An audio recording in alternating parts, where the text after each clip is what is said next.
The opinions expressed by tonight's guest do not represent the opinions or position of Spaced Out Radio, syndicated carriers, or anyone associated with SOR Media.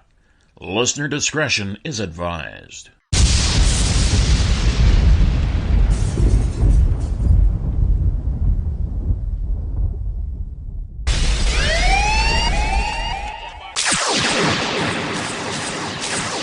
Here at Spaced Out Radio, we are about to take you higher.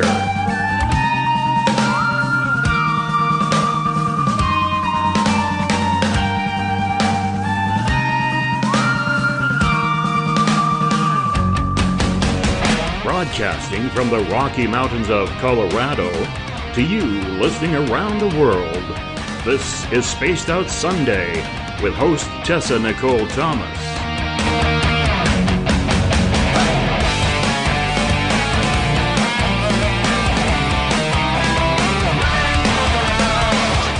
You can follow Tessa on our Facebook page at Spaced Out Radio, on Twitter at TessaTNT, and you can subscribe to her YouTube channel. Go to youtube.com/Spaced Out Radio for the archive. But we break on command 'cause women rule the world.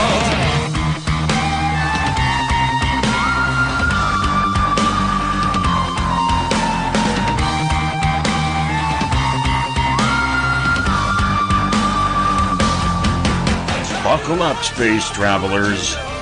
Let the countdown begin. 9, 8, 7, 6, 5, 4, 3, 2, 1. It's time to go for a ride with host Tessa Nicole Thomas.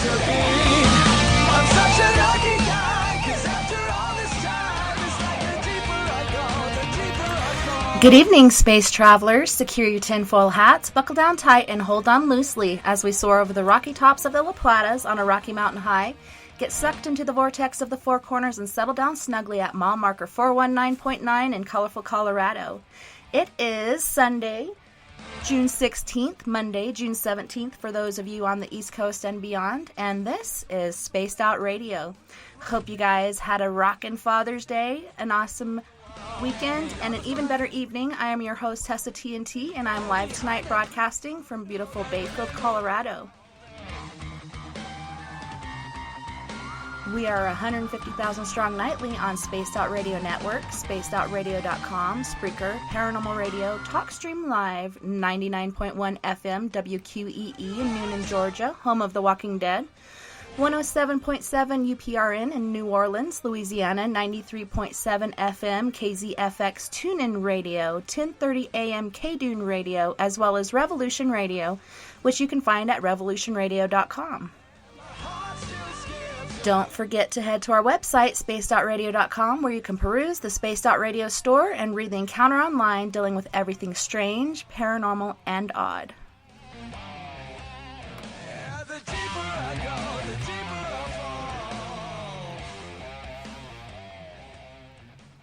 So tonight I have a treat for all my guys and gals out there. Tonight we will be talking to and getting to know the crew of Paranormal Endeavors. And Paranormal Endeavors' mission statement goes as such. There are too many groups out there that arrive at a location to try and experience a ghost and then pack up and leave. Some groups even fail to get back to the client with the findings. Some groups don't even provide actual assistance. They may not know how. Endeavors provides more than just the usual investigation. At the client's request, they can provide spiritual or scientific investigation or a mixture of both. If a client wants to know who it is or what they want, Paranormal Endeavors utilizes its spirit sensitives to gather this information and provide what it is that is obtained at that period in time. There is always room for error. Any psychic that states they guarantee something to be right should be careful, and clients should be cautious of these individuals. All they can offer is what they get at the time of the visit. The client can pick to ignore or believe the information provided. In Eric's words, I am a believer in the power of angels and positive energy. I practiced Reiki and meditation before. If there is negative energy in a location, that the client wants gone, we will do everything we can to move the spirit out or cross it over. Cleansings of locations can offer a chance to clean the area of unwanted activity, but they can't issue a 100% promise of removal. They offer a good chance of improvement to the location. Even better, if the cleansing is followed by a full investigation, it seems from research. Endeavors provides broad services beyond the investigative, and it is taken very seriously. Despite what other teams or people may do or believe as others do what they do in this field, Endeavors does what it does. They are here to provide a service to the client, not bend to serve the beliefs of how others think they should operate. And that is also stated by Eric.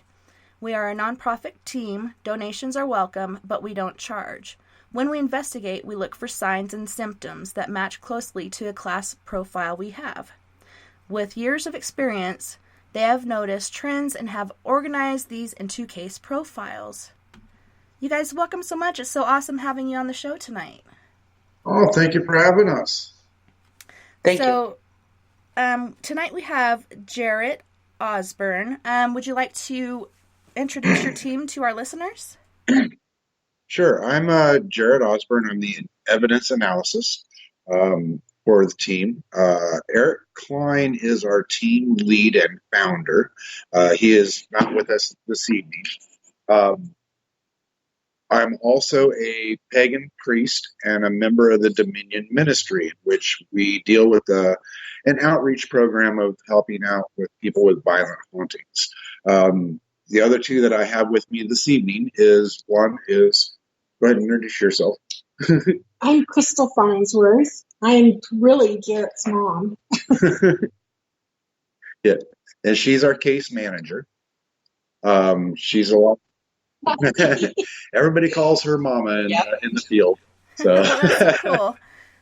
And then we also have one of our newer members. Now we've got several new ones behind me now, so I'm not the newbie anymore. Yeah. My name is Sadona Mondabough, and I am a field researcher on the team.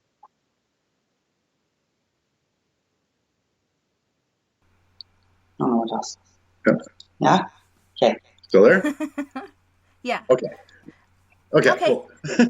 Well, a question that I like to ask most of our guests on the show, and we'll start with you, Jarrett.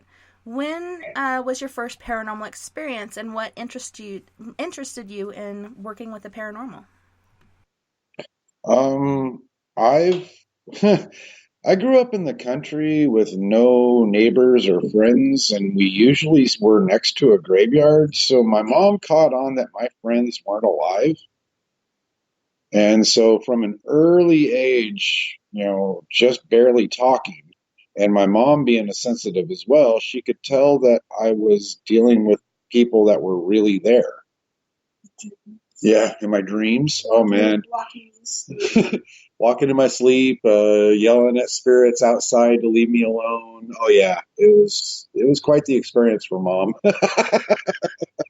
And going into buildings, too. Yeah. Where he would react to certain areas that we would be in.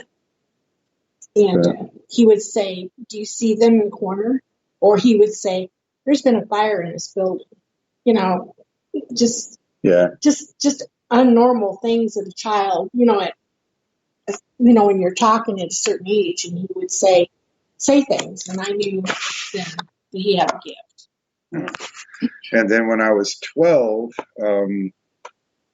I had some friends that were messing around with the Ouija boards, and I'm abnormally intelligent, and I understand that. But I was constantly studying things that other people didn't want to study, and we didn't have a lot of TV. We lived out in the country, so we had maybe 3 channels if we were lucky. So I read a lot, and Mom was really, really good about bringing me any information that I asked for. And dealing with the occult, I was asked by a church, because I was studying to be a Christian minister at a young teen. They said, well, we have this Ouija board situation going on, and would you be willing to help, because this is something we don't understand. So I came in to help with this Ouija board situation. I sealed the board, and they dealt with the exorcism of the house. But ever since then, I suffered a violent haunting for most of my life after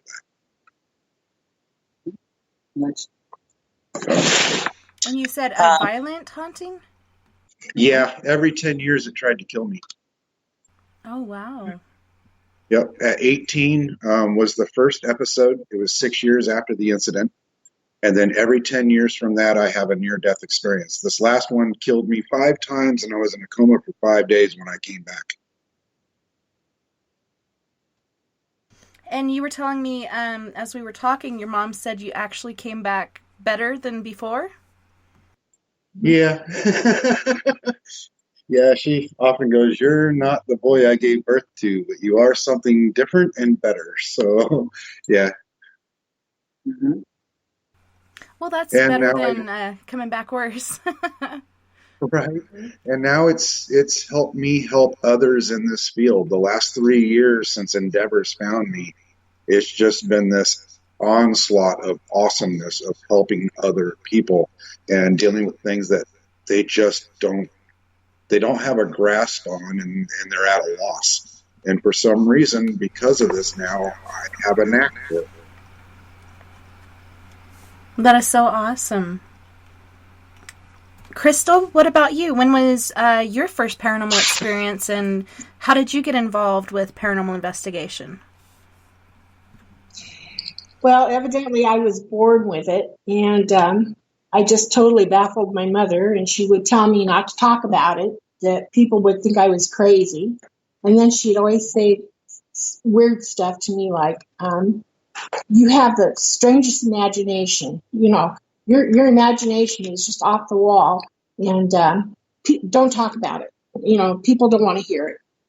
And so I kind of got to the point where I thought maybe I was crazy. And I developed it through the years because I would have dreams, and my dreams would come true, and it just scared the living crap out of me. And then I got to where I started embracing it and saying, you know, I'm not crazy. You know, these things really happen. You know, I would get phone calls in the middle of the night when my dad was really, really ill. And I'd answer the phone before it even rang. And the guy at the other end. You still do that to me to this day. Well, I still do. But the guy at the hospital said it didn't even ring, you know. Mm-hmm. And I'm going, I'm sorry, you know. And I could see things in the future. And that really upset people. And sometimes, you know, when you see things in the future, you want to tell somebody, you don't know how to do it. So you stand in the middle of the room going, do I tell this person or what do I do? You know, because I predicted car wrecks and, you saved our preacher's son when he was choking to death. There was a 3-year-old boy and he climbed a ladder, and I literally was experiencing what this child was experiencing because I literally died. My dad did CPR on her, and when they came back, they called the preacher, and sure enough, they found him almost dead on the stairs. On the ladder. It was a ladder to an attic. And he had hung himself. And I literally went through the whole thing with him. And he was a toddler, and he slipped on it and hung himself accidentally on the rungs of the ladder. And the dad saved him by giving him CPR. So, also, too, there's been experiences where I've seen people, like somebody else said, I'm looking for somebody in a car, you know, I know they're here, we saw them, they took off. And then,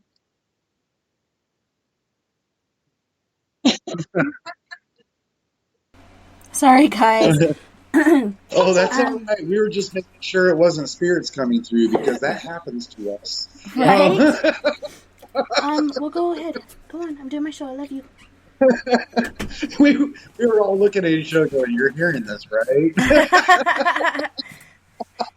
Well, we just had a lunchbox thrown at us, so. Yeah. Oh, no.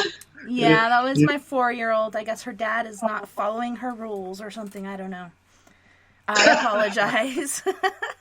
Oh, good. We've all had kids, so. Oh, yeah. Yep. But I have had dreams where people have been lost. Like a lady was lost for a couple of days, and she come to me in my dreams, and she told me that she was in water in the car upside down. Mm. And I knew exactly where she was, but I didn't know how to go about telling anybody where to find her. And that's really hard when you're this type of a person that you see things. Who do you tell? Because then you're afraid they're going to label you as the killer. Crazy. Right. Something, There's been a couple of times that Mom and I have had predictions about stuff, and they looked at us like, "There's no way you know this much. You must have done it." Yeah. So we've become.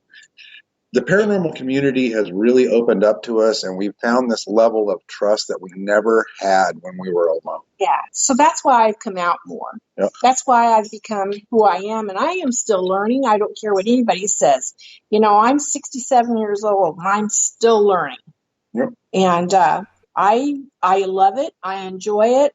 I'm not as I'm not afraid of it anymore. Okay, I was before, but now it's becoming old hat, and it's like I kind of relish talking or seeing or getting that little premonition or whatever. So I've had it since birth, and I think I was born with it. I think I'm from another realm. I have had dreams of me living in Ireland, which I've gone to people, and they've told me, your past life, you've lived in Ireland. You were an Irish woman, and you're very strong, and you've had, an Irish past. So I'm proud of it. Oh, does that mean it's my turn? Yeah, go for Yay.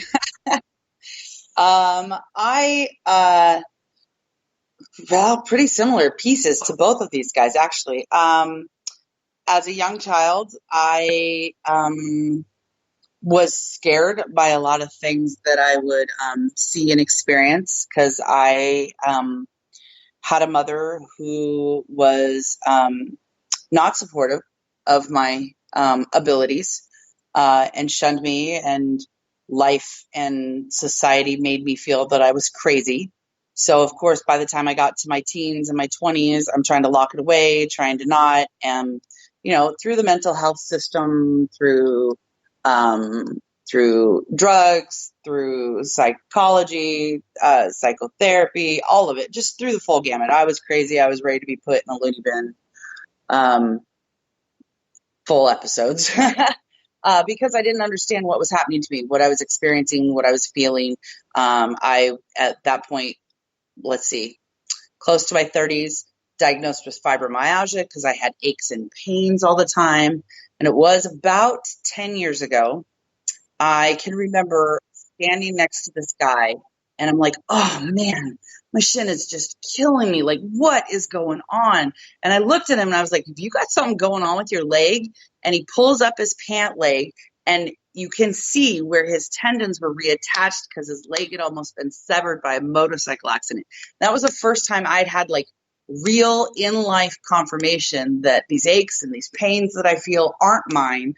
I am picking them up from other people. This is what's happening, what's going on. So I really started researching and opening up and trying to figure out, which direction my life was in.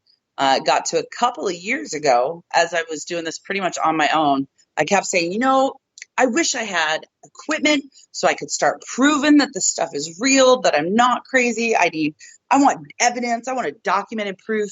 Lo and behold, if there wasn't a public talk 2 years ago now by Paranormal Endeavors that I went to, and before the talk was even over, I'm looking at this team like, oh yeah. By the time they got done with the talk, I straight walked up to Eric and I was like, okay, how do I join the team? How do I join the team? Because I need to be a part of this. And the reason I like Paranormal Endeavors is because of the aftercare that they take on the clients. They're not just about going in there, getting the evidence, and stirring up stuff, but we really work really hard on making sure that families are feeling safe and comfortable inside their homes. And I've gotten to see it time and time and again with each investigation that goes on. And now to be a part of that, is just phenomenal. Yeah. That's so awesome. And I went through basically the same experiences as far as when I was younger, it was normal. My mother was gifted. All her kids are gifted. And just as with me, all of my kids are gifted. But to me as a kid, it seemed normal. And so when we moved from the country to the city and I started going to school, I'd start sharing these things with people. And like you said, they'd look at you like you're crazy and treat you like you have the plague. So I learned not to share that with people unless I had a really, really close relationship, and perhaps maybe they'd share something with me first, and then I'd come out and tell them. But it is quite difficult, and even going through, junior high, high school, and as an adult, I was still hiding in what I like to call the paranormal closet. And it wasn't until 2012 that I came out because a friend of mine in the community needed help. Her son had gone missing. And so I was like, I need to do something to help. What can I do? And so, yeah, that's how I came out of the paranormal closet, and I didn't care anymore. I was like, this is bigger than me, and it's not about what people think about me anymore. And it's just gotten bigger and bigger every year. So it's been awesome just being able to help people.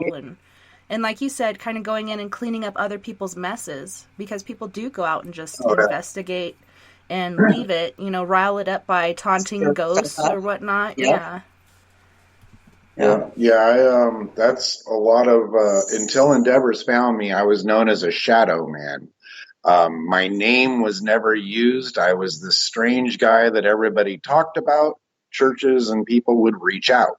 And I never did it for fame. I never did it for glory. Never charged anyone. I didn't even care if they knew me. It just was one of those deals. And now with Endeavors, it's becoming more and more of people are starting to use my name now. And that is so strange for me to adjust to. Yeah, definitely. To be out of the closet in my life. To have my coworkers and my family members know that I'm participating in a paranormal team and that I have these abilities, and learning to be comfortable with calling myself a medium, even though I've proven it time and time again that I am, just still getting comfortable with having that label, I guess. I live in the country, which is really country. I mean, I live in a town with maybe 400 people in it. And my husband's a veterinarian. And of course, they all know that I do this now because they're on Facebook and they see all the stuff that I do. So of course I get all these, have you seen a real ghost? Or have, what'd you find out last night? Yeah. Prove it to me, and stuff like that. So it gets really hilarious because, I don't have to prove it to anybody, and if you don't believe, no big deal. I mean, it's not, you become very selective of your energies. It's some people are arguing without the idea of ever listening to a word you're going to say. So it doesn't matter what you tell them. It doesn't matter what evidence you give them. They're never going to believe you anyway. They're just razzing you because they want to razz you. And it's called cognitive dissonance.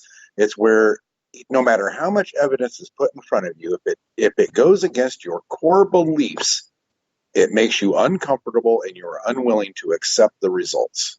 Well, I find that a lot of them that say that to me kind of interested, but they're scared, it's like, ooh, do I want to be associated with somebody like that? Maybe she is a little off, somewhere. Right. But, so I find that with their questioning, then they start giving you some information, and they'll come out and say, well, I was somewhere once and I saw this thing move across the floor. I don't know how it did it. I still can't figure it out. So then I start giggling and think, oh, well, someone was trying to prove to you, Yes. Have you, any of you been touched? I know, Jarrett, you were saying these things try to kill you. Do they make physical contact with you? Oh, yeah. Sure. Yeah. Oh, yeah, the hair pulling. I have, blessed be my uncle, passed a year ago, and his way of letting me know that he's around is he likes to tug on my ear. He always pulls on the top of my ear, and that's when I know it's him. I'm working on missing persons, and while we were at a situation where there's a portal in the building, I end up with a needle mark that shows up in my arm.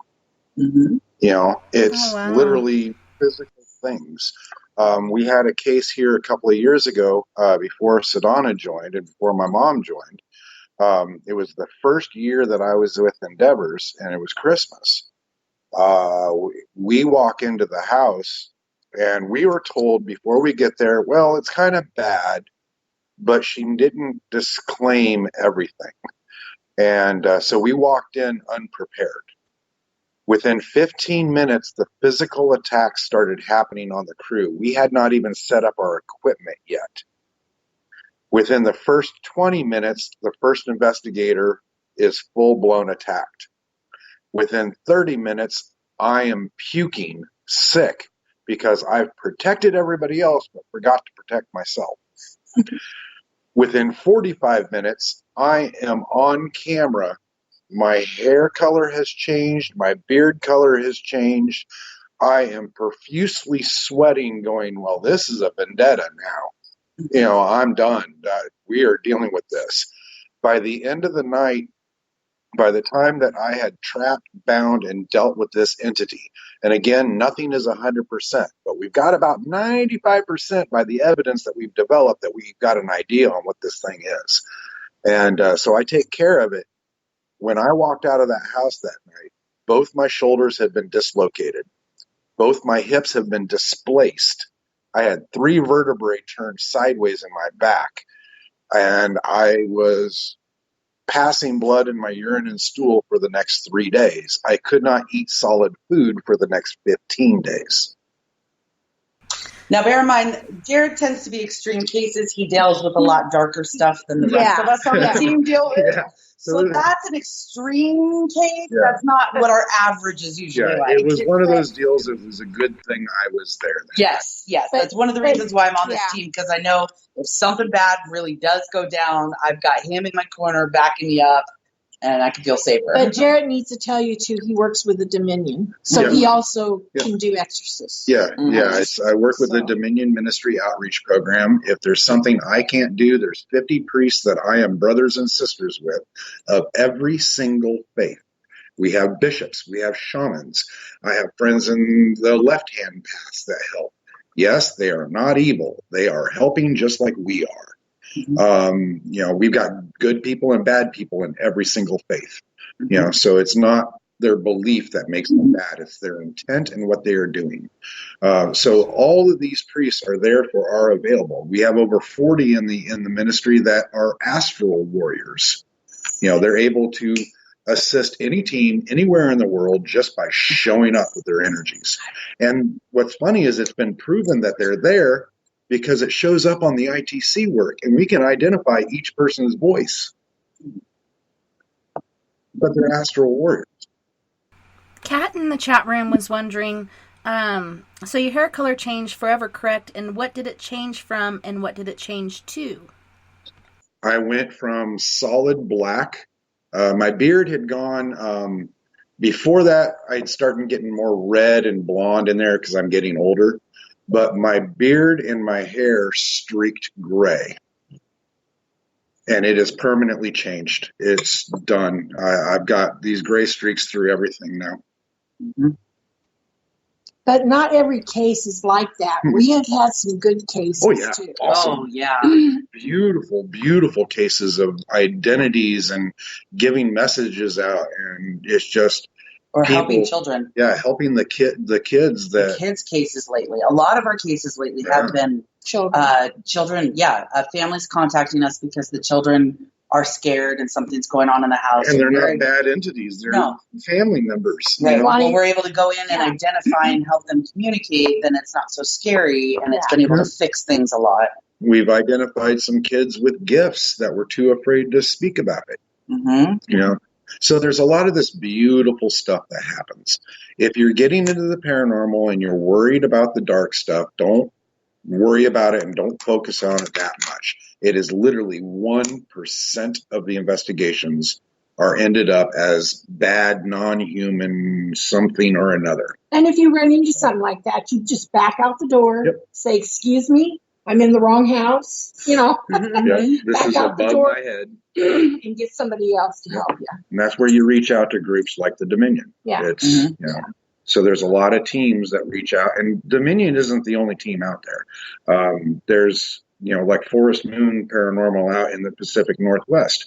They handle with the darker cases and alien abduction rescue and prevention. They're an amazing group that handles the stuff that other teams are like, I don't know what to do here. Amazing resources all across the United States. Kat was also asking, so you said you have it all on video. Can they see it, the before and after? Is there a place that they can look to watch these videos? Absolutely. On Vimeo on demand. Okay, Vimeo.com, Paranormal Endeavors. It's Vimeo. Okay, I just lost you guys. Let me make sure. Oh, it says you're on hold. I don't know if you guys pushed a pause button or something. Can you hear me? Alright. Well, let me message these guys really quick and let them know what the crack is going on, because we just lost them. That was really weird. Weird. Luckily, I have them. Okay, there, you're back. You were talking about Vimeo, and then you went on hold for some reason. That was really weird. Yeah, it is. Oh, they know I'm on the air. All right, sorry. It's on Vimeo.com/on-demand/paranormal endeavors. And every episode is available for the last 9 years of filming. And there is some stuff on YouTube. Yep. And you'll find Paranormal Endeavors on YouTube underneath Klein Studios. Yep, Klein Studios /Paranormal Endeavors. And then we have Paranormal Endeavors Facebook page, in which he posts clips up there a lot as well. Even on my Facebook page, the main 9 pictures that are your best picks that you have there. Okay. The one pic of me is signing the paperwork of joining Paranormal Endeavors. My hair is blue-black. It's right there. That's the first day of Paranormal Endeavors. Oh, wow. So you started with the group from the get-go as it was formed? No. I came in season 5.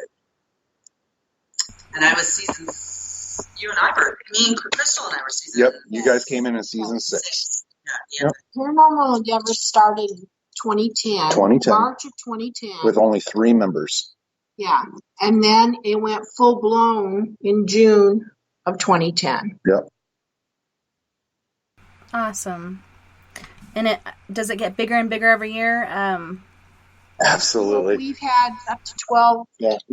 Yeah, up to 12 members. Members come and go. Yeah, we've had a lot of members. We haven't had huge turnover. It comes in spurts where all of a sudden it's time for them to move on.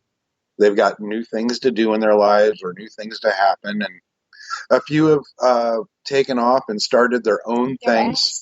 Yeah, and they are doing amazing work.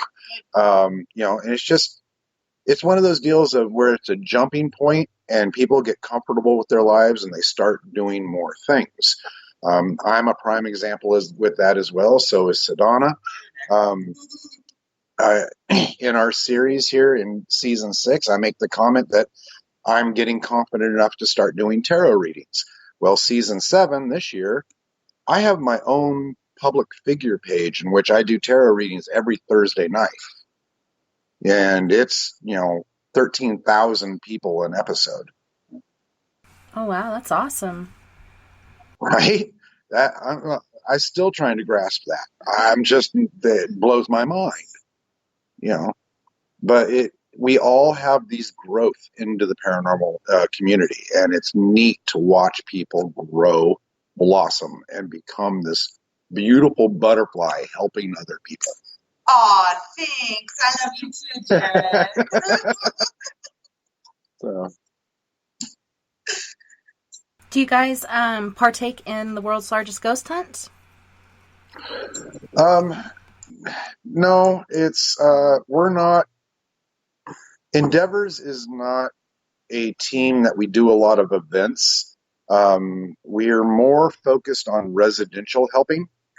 Now, since Mom became retired and she joined the team, and I'm full-blown priest, it is my job. It's my career. I've taken a vow of poverty in which I make no money off of it. I just help people. So I'm in retirement too in technical terms. I just focus my free time in helping people now. Her and I go to more events now, and we're doing more things because, she's getting up in years. I love her dearly. But this is stuff that both her and I have lived all of our lives, and we've never really enjoyed. It's always been in the closet. Now we can go out and do these things. We're meeting people. We're meeting other teams. We're meeting famous people. We're meeting the everyday Joe that all are famous in their own right. They just don't have TV shows. They all have these things that they're doing in this world. And so her and I are more at the events and things along those lines. Occasionally some of the other team members, when they're not working, they join us as well. Like they went to Mineral Springs here with us. I got to go to Alton, Illinois, Mineral Springs, to the Haunted Road Media's Americon. With Mike Ricksecker and Shana Wankel. Yeah. That's actually the only public event that I go to. Yeah. I've gotten to go to 2 years in a row. And that has been a phenomenal experience. But I tend to avoid the public events. You get that many psychics in the same room can be a bit really overwhelming. We did overwhelming. Yeah, and we did get to. Excuse me. I'm sorry. We did get to enjoy. Last fall, we went to 15 Castle. The thing down in Kentucky.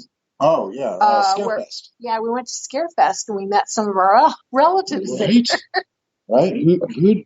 The movie actor. Yeah, Sean Whalen. Yeah, Sean Whalen. Related to your grandma. Mm-hmm.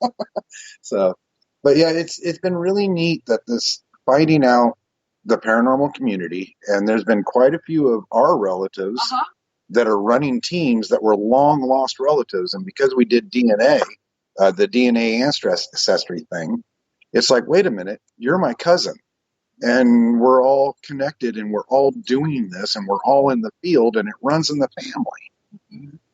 Me coming out of the closet in my family is funny enough brought up a lot of that as well. A lot of my older family members, the aunts and uncles and things like that, are admitting to having had abilities. But again, they were the generation that you don't talk about it. You don't talk about it.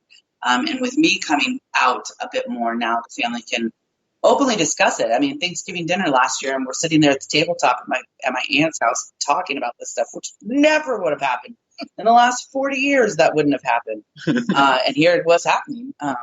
Yeah. Robin from the chat room is asking, what are all of your opinions on the Ouija board? Mom doesn't like them. I don't like them. I've been fixing problems with them, like I said, since I was a young teen. Personally, my opinion is they are just a tool. It is all about intent. That SB7 that you love so much in your hand, it's no different than an Ouija board. It can also be tainted and cause problems just like a board. Any tool can. Your phone can do it. Yeah, your phone can do it. Anything can be a conduit if the intent is wrong and things go bad. It's not the board. I just don't like the Ouija board because I had a bad experience with it. Right. And I've seen too many bad things happen because people do not know how to open and close them. I mean, if you use it properly, that's fine, but I don't want to be around it. And the situation that we were talking about that happened to me, 2011, I go to the Villisca Axe Murder House with my second wife, and she's there with all of her friends, and they pull out a board and mock me about what I'm telling them that I used to do in my life. And they're like, oh, it's not bad. And I'm like, look, I used to deal with these things. Oh, you're full of it. Well, by the end of the night, it went south. I get attacked, and a year to the day later, I die. Straight up. I Wow, have exactly a year to the day. That's insane. exactly a year to the day. And then I have an entire history of Facebook memories that pop up and show that I'm dealing with infestation and oppression and into the position of almost possession to where that 10-year cycle kicks right up again and I pass away. I died 5 times. And when they finally came back, I'd been dead for 7.5 minutes, somewhere in that line. And I didn't know for 5 years I was in a coma until we were talking on a paranormal show. And my mom goes, honey, it wasn't 3 days in the hospital. You were there 5 days in the coma. And I'm like, what? I didn't even remember. I didn't know. And nobody told me. So. Yeah, you'd think that'd be something you'd remember, but, I mean, you were unconscious for the whole event. So. Well, it seemed like a snap of moment in time to me. You know? So, Crystal, what was your bad experience with the Ouija board? Oh, we moved into an old house in Des Moines. We're in Des Moines, Iowa. And my parents were kind of like transients, and they moved all over. My dad was in the service twice. He was in the Navy and Air Force. And I was young, and we moved into this old house, and it was up in the an area of town that was big old mansions that they had changed into apartments. And we were playing, and something led me to a hole in the wall. And I don't know what, it just kept calling my name. And so I went to the hole in the wall, and I made it big, so that I could look inside of it. And inside this wall was some stuff. I mean, it was like all kinds of stuff. And I thought, oh, this is cool. So I took a knife and I worked it up until it got big enough that I could pull this stuff out. And there was a board against the wall. And I thought, wow, that's cool. Maybe I should try to get that. So I made the hole bigger. And then I took a chair and I put a chair to cover the hole up because I didn't want my mom to be mad at me. But I pulled this board out, and I found the planchet, too. I think I found the planchet first. I didn't know what it was, Mm-hmm. And I found it first, and then I found the board, and I thought, this must go to this board. So my sister and I, who was, oh, God, I don't know how young she was. She was young, and I would say between 4 and 6. And I'm 4 years older than her. And we started playing with this board, and we got the neighbor kids involved in it. And I said, look, I can make it move without touching it. And so I put it down, and I asked it a question, and it moved. It literally moved. And I'm going, oh, my God, this is cool. Look what I can do. And I took it to my mom, and I said, Mom, I found this. I said, and I can make it move. And all of a sudden, my mom started bawling. I mean, it was just crazy. It was like, oh, my God, what do I do? What do I do? She ripped that thing out of my hands and the planchet, too. And I remember her going down the steps to the incinerator, and she burned it. Well, needless to say, it didn't burn. It was back in the hole. Right. Yeah. But, and then I started having some bad dreams. It was a hoofed animal with horns, and it kept coming to me, kind of like a Pied Piper type thing. And then later on, I figured out who it was. And it would talk to me, and it would tell me to do things. And I'd say, no, I don't think I should do that. That's not, in your mind, you're going, that's not kosher, So finally I said, I don't know who you are, but you get out of my life now, and I started rebelling against it. And then it finally left. It just, for a long time, though, it haunted me for a long, long time. But then I figured out it was Pan. I just knew he was not right. There was something not right there. He's a bit of a trickster. Yeah. For those of us that don't know, can you explain who Pan is? Pan is the horned pagan god. He Half man, half goat. He's also known as Venus's lover. Mm-hmm. Okay. In pagan mythology and religion, we see him as the horned god, the dark god. He's not bad. He's just mischievous. Ornery. But when you look into pagan religions and you see the invocation of the horned god, that's in relation to Pan. Mm-hmm. Thank you for clarifying that. No worries. Yeah, he's one of my deities that I have as well. It's kind of funny that ended up that way, but yeah. I don't know. I mean, to truthfully tell you, I don't know that if that's who that was. I mean, it could have been something totally. It could have been any satyr. Yeah, and he's just the true definition of Pan. His breed is called a satyr. Pan was a one name of a specific satyr, and that was the one that Venus fell in love with. Yeah, so. But it could have been any of the satyrs. I mean, it didn't necessarily mean Pan, but most people associate Pan with a goat person. Yep. So he's not, really evil. He's just a trickster, and Yep. Mm-hmm. Yeah, it's a lot like Loki. He plays a flute. He's all about music and wine and food and festivity and feistiness and revelry. Revelry. Pan himself, not necessarily bad. Especially when you look into paganism, they don't see evil as much. Everything has a purpose. Light and dark exist as one. Without the other cannot exist. Mm-hmm. So, yeah. And when I was a kid, I never had TV. Our family could not afford TV. And when I had these visions or these dreams with this satyr, I would go to the library. I loved the library because books were so full of information.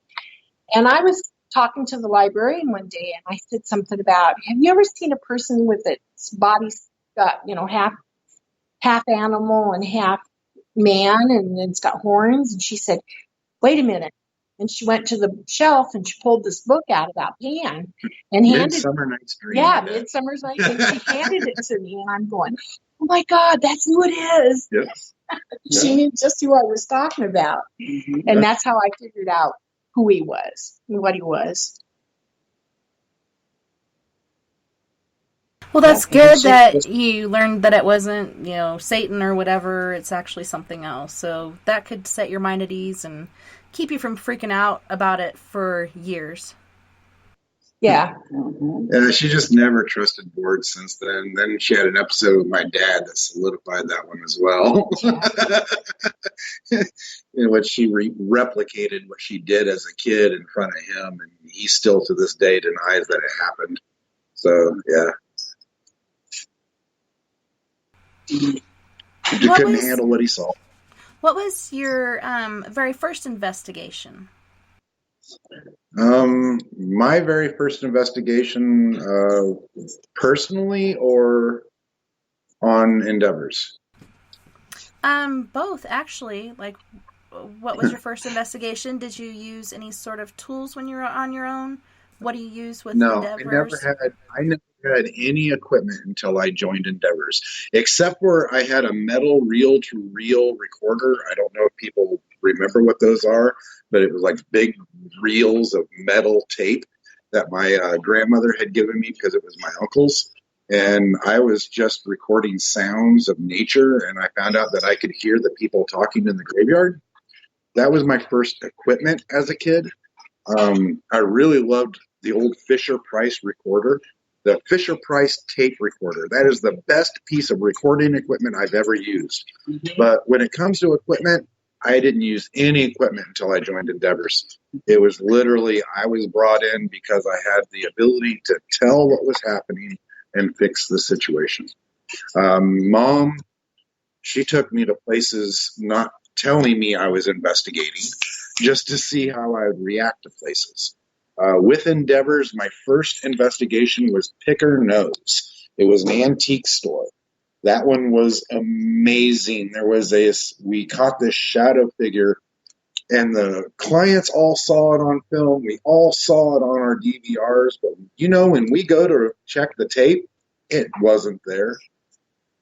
We had 7 people around those monitors watching this thing go down the hallway. Wow. Literally come up, look into it, look around, look to the left, look to the right, look back as if it was doing something else, and then jolt off.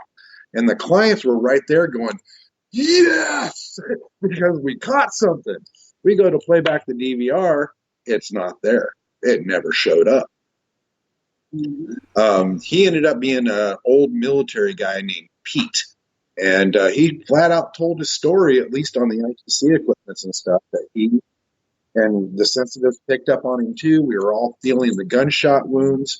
And lo and behold, this antique store was on the old military base where all the barracks and the hospitals were. So he had come back from the war, and he was a trench veteran that had been injured. So he was going down this hallway like he would be in the trenches back in World War II. That was my very first investigation. Yeah, with Paranormal Endeavors. Yep. That's awesome. What was the what was the first tool that you ever got to use, and what were your thoughts about it? The first, they threw me into the water on that one. It's learning the SP7. That one drove me nuts because I can't handle all the clicks and pops and the static, and it drives me bonkers. Another piece of equipment that I was thrown into is not with Endeavors, but another crew, was an EM pump. I have found these EM pumps drive my senses nuts. I am crawling out of my skin whenever somebody uses these things. And I can hear the spirits screaming. They're being fed steroids. Well, yeah, you're going to get awesome evidence. Yeah, they're super pumped. They even say, this is what this does, is it beefs them up so you can get great evidence. Well, what happens when you do that to a dark one that's upset, one that's mad, one that's angry? What's going to happen when you get a Hulk mad and smash because you gave it steroids? How are you going to back it down? How are you going to calm it down? You've done fed it. I really, Mom has introduced me to dowsing rods. I have a knack with these. I love dowsing rods. I try to stay away from equipment as much as possible. I found a couple of ITC devices that are apps that I really love, and I know a lot of people knock apps, but these apps have no words in the banks. They are only phonics banks. So if you're getting a full sentence or a paragraph when there are no words in these apps, it tends to make you have some credence that something is being formed and spoke, especially when it's an intelligent response. It's within 8 seconds of asking the question. 8 seconds is not like a standard, but when you're getting that right immediately, and they're not saying just one word or yes or ha or not or death or, stupid stuff like that, but they're actually saying full words, and these words have multiple syllables, you tend to think there's something to this. And it gets even neater is when you've got the audio recorders going and these spirits are answering before you ask the question. It's like they're predictive. They can hear your mind and read what you're thinking before you ask it. So some of that equipment's been really cool. We have had some Oh, I'm sorry. Well, I was just going to say, I agree with you about the apps. Don't knock it till you try it. And yeah, it doesn't work every time, but a lot of these tools that we use are for experimental and entertainment purposes only. And not everything works every time. We had great success with the Ghost Radar app. Oh, the original one on the iPod. Oh, that one was amazing. It had an ovulus on it. That was my first, before I ever joined a crew. That's what I used when I went to Villisca, and I also, my sister Elaine's house. We figured out the name of the spirit, his location, his family, and she researched it and found out it all to be true. And that was the ovulus off the original Ghost Radar on my iPod. Yeah, and the Ghost Radar Legacy I love so much because it records the words for you so you can focus and you don't have to pay attention to every word that's coming through. It'll record it. Even if it doesn't say it, it records it. Because it does that sometimes as well. But yeah, that we got names and occurrences on that from a ghost. Everybody was calling her Emmy. We found out her name was Kate Johnson. She was a prostitute, all kinds of other things after we had research done, and it was super awesome. So don't knock it till you try it. But we do have 10 seconds before we go to break, and we do have questions in the chat room. So we'll get back to those when we come back. You guys don't go anywhere. We'll be right back after these messages. Looking for nighttime adventure? Old school radio that delves into everything out of the norm. Then check us out at Spaced Out Radio. This is Dave Scott. Every Monday through Friday, starting at 9 p.m. Pacific, midnight Eastern, we're going to take you on a wild ride ranging from conspiracies to true crime and every ghost, alien, and Sasquatch story in between. We're always live, and we're always interactive with you. So join us at spacedoutradio.com, where together, we own the night. Hey, guess what? You can now get your brand new Spaced Out Radio swag at spacedoutradio.com. We've brought the store back with all new items for you to pick out and pick up for yourself, your family, or friends. T-shirts, hoodies, hats, we got it all. All you have to do is head to our website and click on Store. Choose what you want and it's shipped to you. The Spaced Out Radio store is right there for you.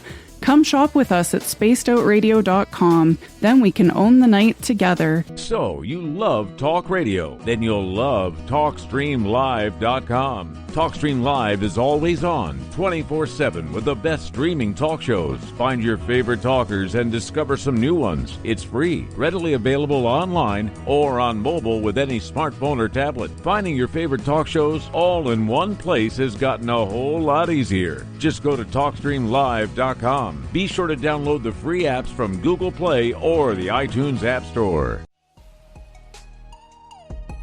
Canada's largest UFO conference is ready to roll in Toronto this September 21st and 22nd at the Alien Cosmic Expo. This year is about the experience. Listen to the stories of Dave Scott, Travis Walton, Paula Harris, Grant Cameron, Ryan Stacey, Richard Dolan, Leslie Mitchell-Clark, and more. Get your tickets now at aliencosmicexpo.com.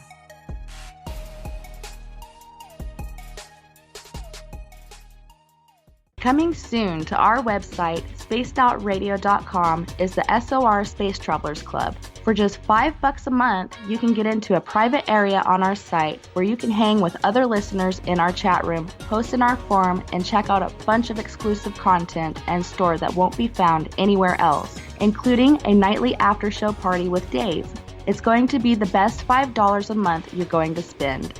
The SOR Space Travelers, only at spacedoutradio.com. Are you tired of being blocked, shadow banned, or placed in jail for simply posting your thoughts on social media?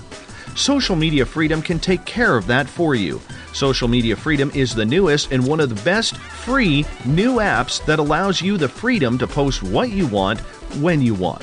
It takes seconds to download from your app store. Come join the tribe at Social Media Freedom. It's time to set yourself free. Visit purpleplates.com today. For over 40 years, the Purple Energy Plates have been delivering amazing results for their many customers. Inspired by the great genius Nikola Tesla, the harmony, healing, and energetic effects of the plates have proven over and over to be beneficial and often miraculous to thousands of customers. Check their site for daily specials and choose from their many energy products. You won't be sorry. Visit them today at purpleplates.com. If you're heading to Vancouver, make sure you stop by the official bar of Spaced Out Radio, the Moose Vancouver.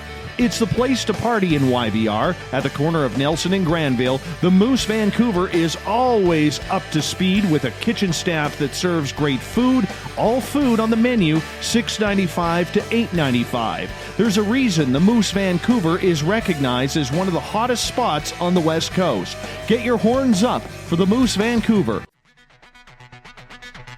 Come get spooked at the 4th Annual Forest Moon Paracon in Cedar-Woolley, Washington, Saturday, September 28th.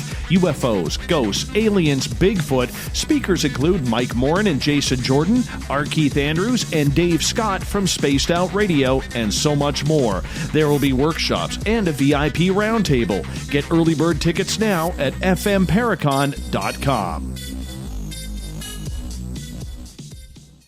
A timepiece is a reflection of who you are, and what better way to show off the real you than with an Escape watch? Escape is a lifestyle brand accessorizing your days and nights. Choose to escape and create the life of discovery that you deserve. Dream, play, unite with your own personalized Escape watch. Head to escapewatches.com. There is no time like the present to enjoy your escape. Use promo code SMF2017 for your 20% discount today. Every night on Spaced Out Radio, we have places for you to hang out. Hi, this is Carl. Join our SOR Space Travelers group on Facebook for live chat. On Twitter, using hashtag Spaced Out Radio, you can also join us in our Spreaker chat room. Check us out on Instagram at Dave Scott SOR. All of our archives are free on YouTube at Spaced Out Radio. By the way, I'll be watching you at your window until you do. Bye! Hello, this is your guitar man, Ron Bumblefoot Thal, and I have to tell you, I love the response I get for Little Brother is Watching from Spaced Out Radio fans. It's amazing how music can inspire and make people think deeper about what's going on in the supernatural world. You can head over to my website, bumblefoot.com, to check out my music, my guitar workshops, my touring, even check out some of the hot sauces that I'm working on. And make sure you keep on listening, because with Spaced Out Radio, you know Little Brother is watching. Looking for a place to advertise at a very reasonable cost? Look no further than Spaced Out Radio. SpacedOutRadio.com has an advertising tab that you can click to check out our daily, weekly, and monthly packages to play on the radio, or our website including social media. From commercial spots to banners, we have it all. Check out our competitive pricing today.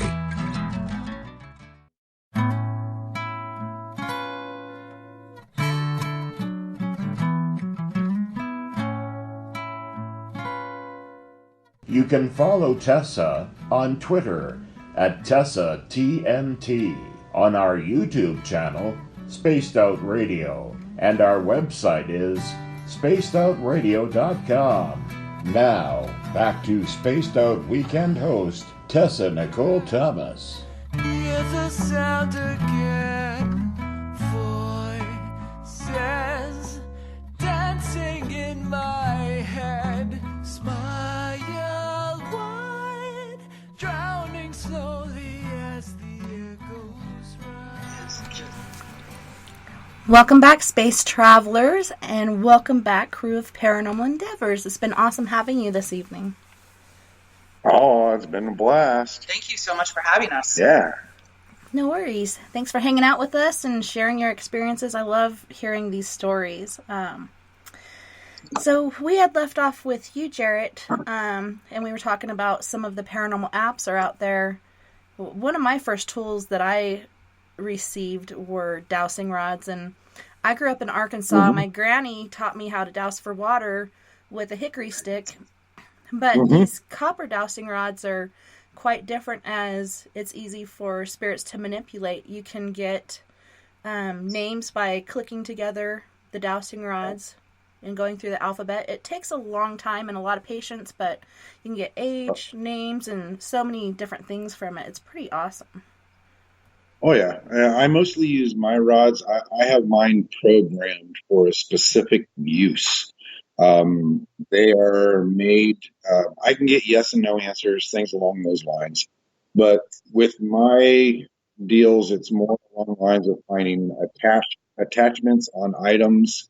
They are very good at pointing them out and leading me in the direction I need to go for them. And then I have another set that is really good for finding out portals and energy fluctuations and things that are off in a room. They'll start spinning like a helicopter when I get near it. They'll point me in the direction I need to go, and then when I get there, they'll start spinning and just spinning and spinning and spinning. We also had some awesome results on a case in which it was a Masonic man, and he was making the rods go in Masonic symbols, the square, the level, the doubles, things that were all secret code. And thank goodness that I was raised with a Masonic father, and my mom is Eastern Star, and I went through D Malay. So I started catching on to it. My mom went, "Oh, Jarrett, do you recognize that?" I'm like, "Yeah, Mom, I can tell." And he was literally giving all these patterns using the rods. So they are amazing tools. I love them. And they can guide you to different locations and such. I was teaching my kids how to use them, and we went to Vegas for vacation, and on the way back we stopped in Kingman, Arizona, and had breakfast the very next morning. And the kids are like, "Hey, Mom, can we use the dowsing rods?" And I'm like, "Sure." And they were led to this pool where a boy named Billy and his little sister had drowned. I guess his little sister fell in. He jumped in after her to try to save her, but he didn't know how to swim either, so it's all fenced off now. But I did not tell them specific things, like one very important thing: never invite a spirit home with you. Because he's like, "Hey, Billy, you want to come home with us?" I was like, "No, you don't ever say that. Don't ever invite a spirit." And after that, he had all kinds of crazy stuff happening at his house. But things you wish you would have said beforehand, right? Right? Yeah, I was notorious for doing that as a kid, too. I'd bring home friends. I didn't know that's what was happening. Right? I had another really awesome experience with dowsing rods. I just recently, here a few weeks ago, had the opportunity to investigate the Rock Island YMCA.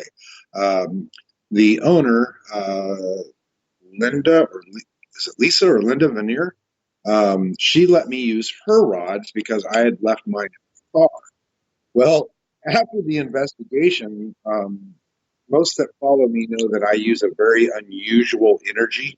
It's more along the lines of dimensional.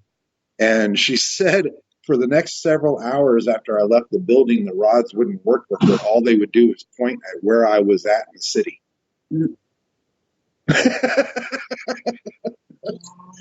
So they were a little addicted to my energy and wanted me back. Like, sorry.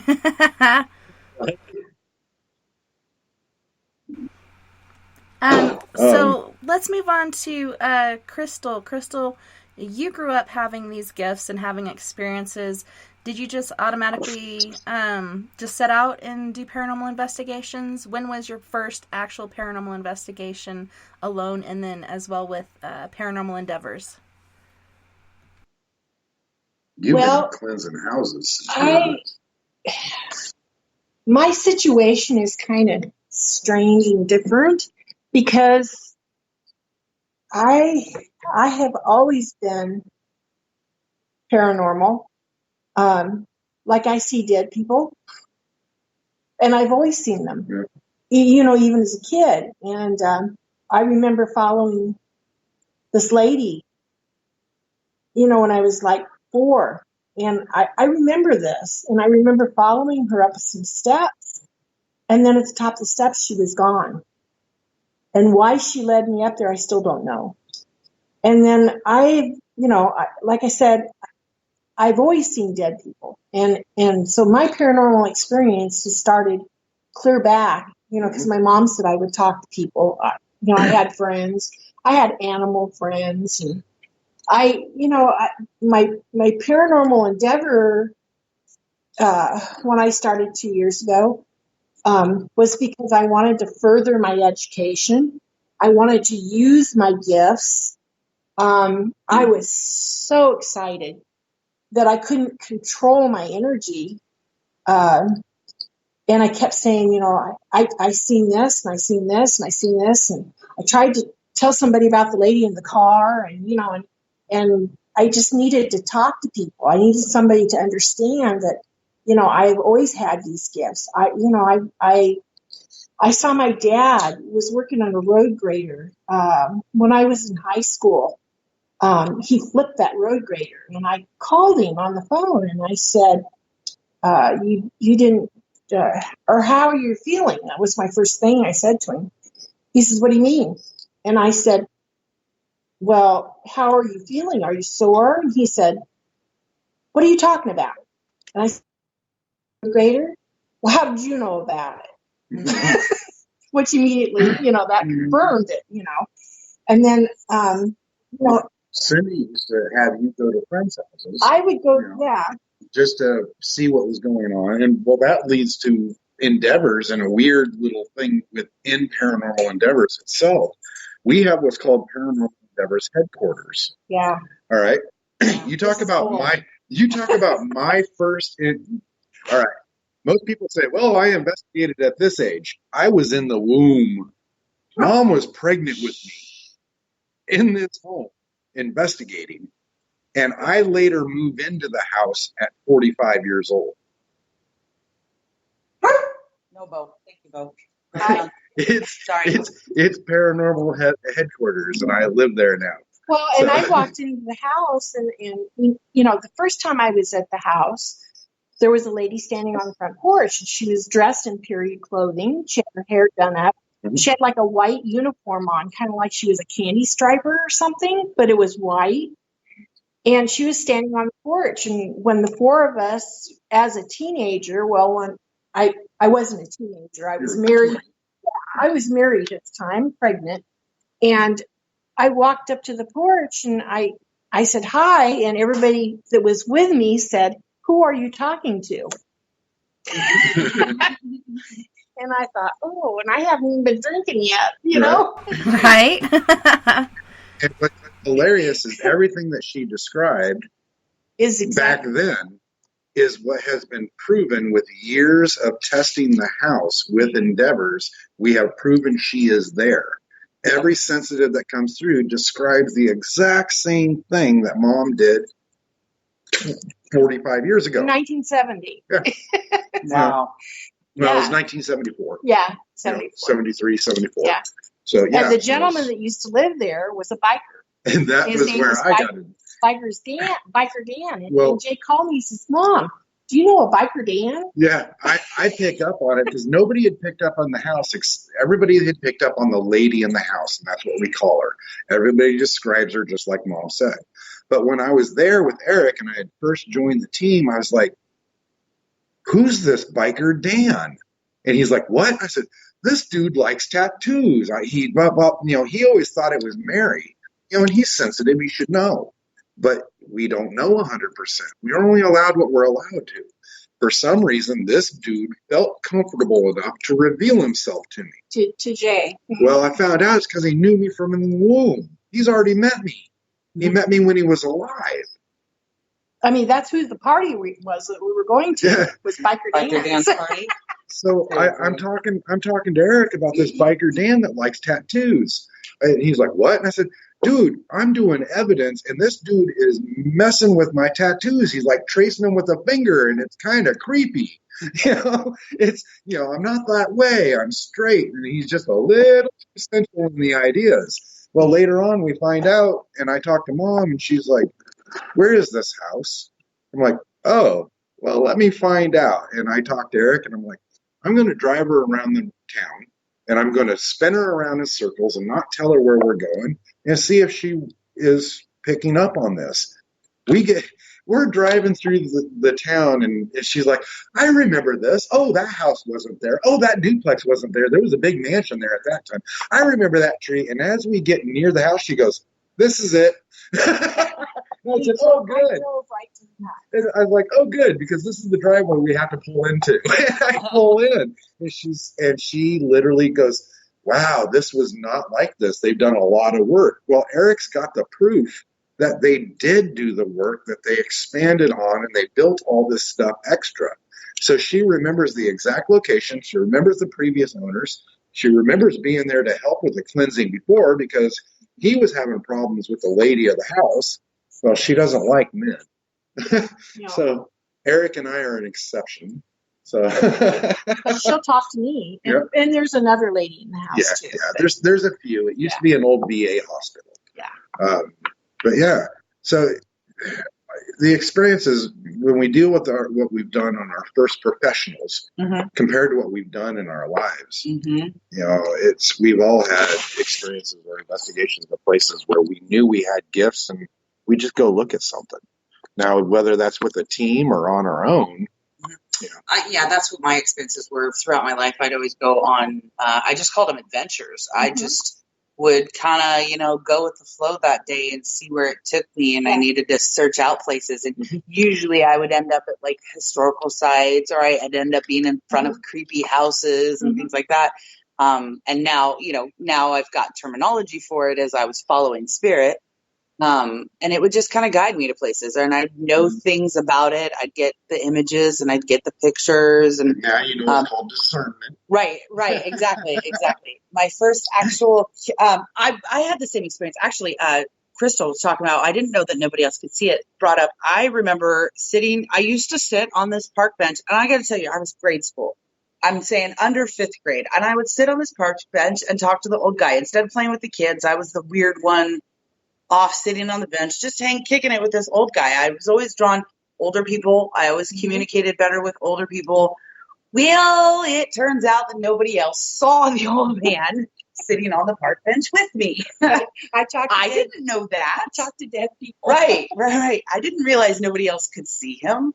My first investigation with the team would have been the Walnut in Walnut. Okay, so that would have been the Opera House. Yep. Opera House in Walnut, Iowa. It is currently a antique store called Rust. Yes. And so that was my first case. We do a shadow case before you actually get to become a full-fledged member of this team. We have to make sure, Eric likes to make sure that we're not going to go running out the door screaming. Make sure you wear your brown pants. Right, make sure you wear your brown pants. That's right. Very important. And so this is multiple floors to this place, and we're on a floor, and I start getting this feeling, and I'm brand new with these people. I have no idea. This is my first time meeting these team members, and I have no idea what's going to go on for the night. I'm on my first actual official ghost hunt, and I start getting this feeling, and I'm like, I gotta get out of here. I need to leave the room. I wasn't running scared, but I knew I needed to leave that space. Something was making me uncomfortable, and I didn't really want to, have a scene in front of these new people that I didn't know. So I had excused myself out of the room. Well, it turns out while that was happening, we ended up with actual evidence of what was that? Is that snake eye or snake eyes? Snake eyes. Yeah. There had been there was a bank next door to the Opera House. There had been a robbery. There was 2 young boys. Young boys. There was, and we picked up. I started describing Frank and Snake Eyes to a T. Right. And at that time, a psychic remote viewer artist, pretty well known. Her name is Vanessa Ogle. She had picked up on it remotely and did not know where it was coming from and drew these people. Mm-hmm. And her drawings fit exactly what I'm on film describing. I mean, detail by detail by detail. Mm-hmm. And she put out a plea on Facebook going, look, I was remoting for a team, and these 2 people, I just drew them, and they don't fit with the case I was remoting from. Where did they come from? Yeah. We go out on our break, and Sadona had done her stuff and gone through that, and so we're sitting out resting. I flip up my phone and went, I think a friend of mine just found our guys, and I show them to him. Yeah. So we call Vanessa, and it's like, hon, can we use this? I think you got our people. And then we let her listen to what I described. And, she's on the series. Yeah. So still a good friend to this very day. We we love that girl. Shout out. Yeah, shout out to Vanessa. I love her. That's awesome. Robin in the chat room says a lot of people like to play light as a feather, stiff as a board. It's not something he would play. He was watching a YouTube video of people doing this once, and she raised tons of orbs. And he said tons of orbs were everywhere once she raised. Have you guys ever played that or had experience with that? I have. So have I, as a kid, actually, at one of my cousin's parties. Actually, there's a couple paranormal things that happened that night. Mm-hmm. They were doing light as a feather. I was the younger of the girls, hanging out with all the teenager girls that were, there for the party, and I was younger than everyone. And they did light as a feather, stiff as a board. And I can remember the girl rising up off the floor. I can remember them doing it to me and lifting me up off the floor. They had some box thing. It was like white noise. It was like, the TVs when it would go dead. And there was this White noise. Yeah, it was. Yeah. But I remember seeing things in this box, and I didn't understand what was happening or what was going on. Yeah. I never heard of it. What, light as a feather, stiff as a board? Yeah. Yeah, no, we've done it. And God, that was way back in my kid days. we had one situation where everybody removed their fingers except two people, and it was just at the hips, balancing the person in the air. That's insane. I've never personally tried it, but I've seen videos and heard people talk about it. I don't know. Oh, go ahead. I said there is dangers to it because you are invoking spirit to do this. And if there is a nasty entity that is around, you are in full vulnerability for possession. Mm-hmm. That is a possible outcome. It doesn't always go that way. Again, it's very minimal that it's even going to happen. But you are invoking spirit and using energy, and this is how this works. Yeah, I'm tempted to try it, but yeah, I never did as a kid. But I was, after my mom was killed by a drunk driver and my dad had left us at our grandparents, and then our aunt and uncle came and got us.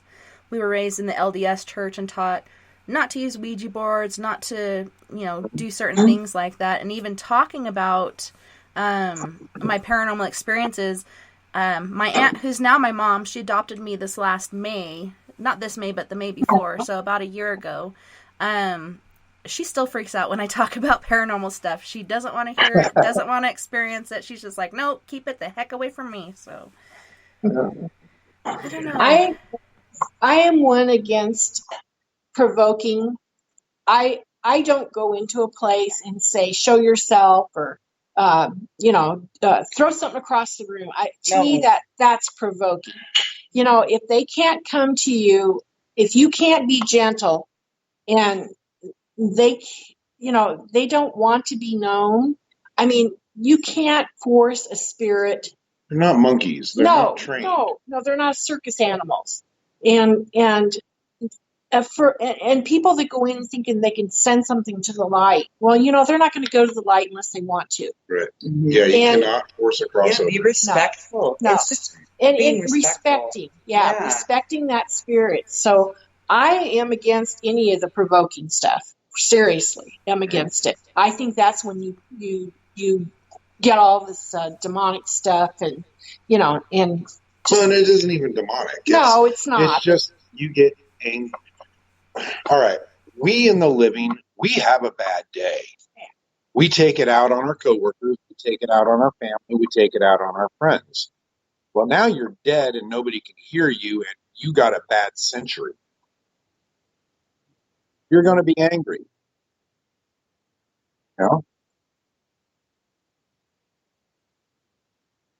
Sure. And I agree, having respect not only for the homeowner or the property owner, but having respect for the spirits is of the utmost importance because they're people just like you and me. They're just in a different situation. And so having respect for them is very important. And that's what irritates me when I watch some of these shows. I'm not going to name them. But when they go in there and provoke, you probably know who I'm talking about. And you're just like, what are you doing? Where's the respect? And then I sit there and wonder because you never see them clear or cleanse the house or do anything to help the situation. They just want to be part of the story, advertise that story, and then leave. So who knows what they've left after they've been so disrespectful to these spirits. It's just insane. We've already had that experience, Mom and I, going to different locations and then finding out they've been on TV shows.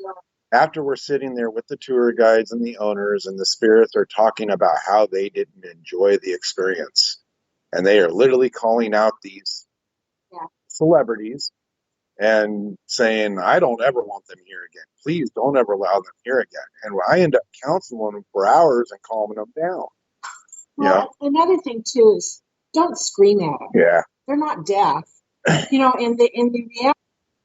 Yeah, and they react more if you're calm and you talk calm to them and talk to them with sense. Yeah.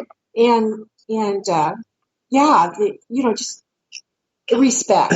Here's the other thing to think about.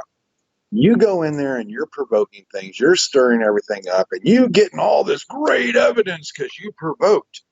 And then you sit there and tell these clients and these residentials that they have a demonic entity here and it's so bad. And then you walk away and they're left to live in that place and you've done nothing.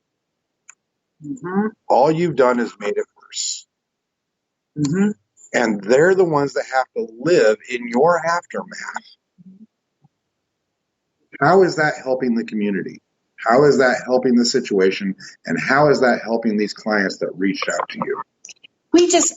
Egos can tend to get in the way. I mean, and that's one of the reasons I think that has why I have been slow to come out and be more present and more of a public figure, because I don't want to have an ego. I'm no better than anyone else. I don't always have the answers. And to see these people portraying like they know it, they are the know-all, end-all to something is just flabbergasted me, because just period. That's not how this works.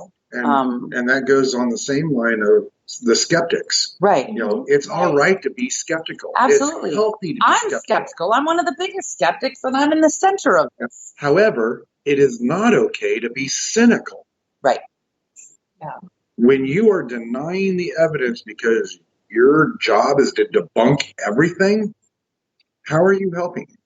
We were just in a case, or well, not a case, but Jay and I went down to Malvern.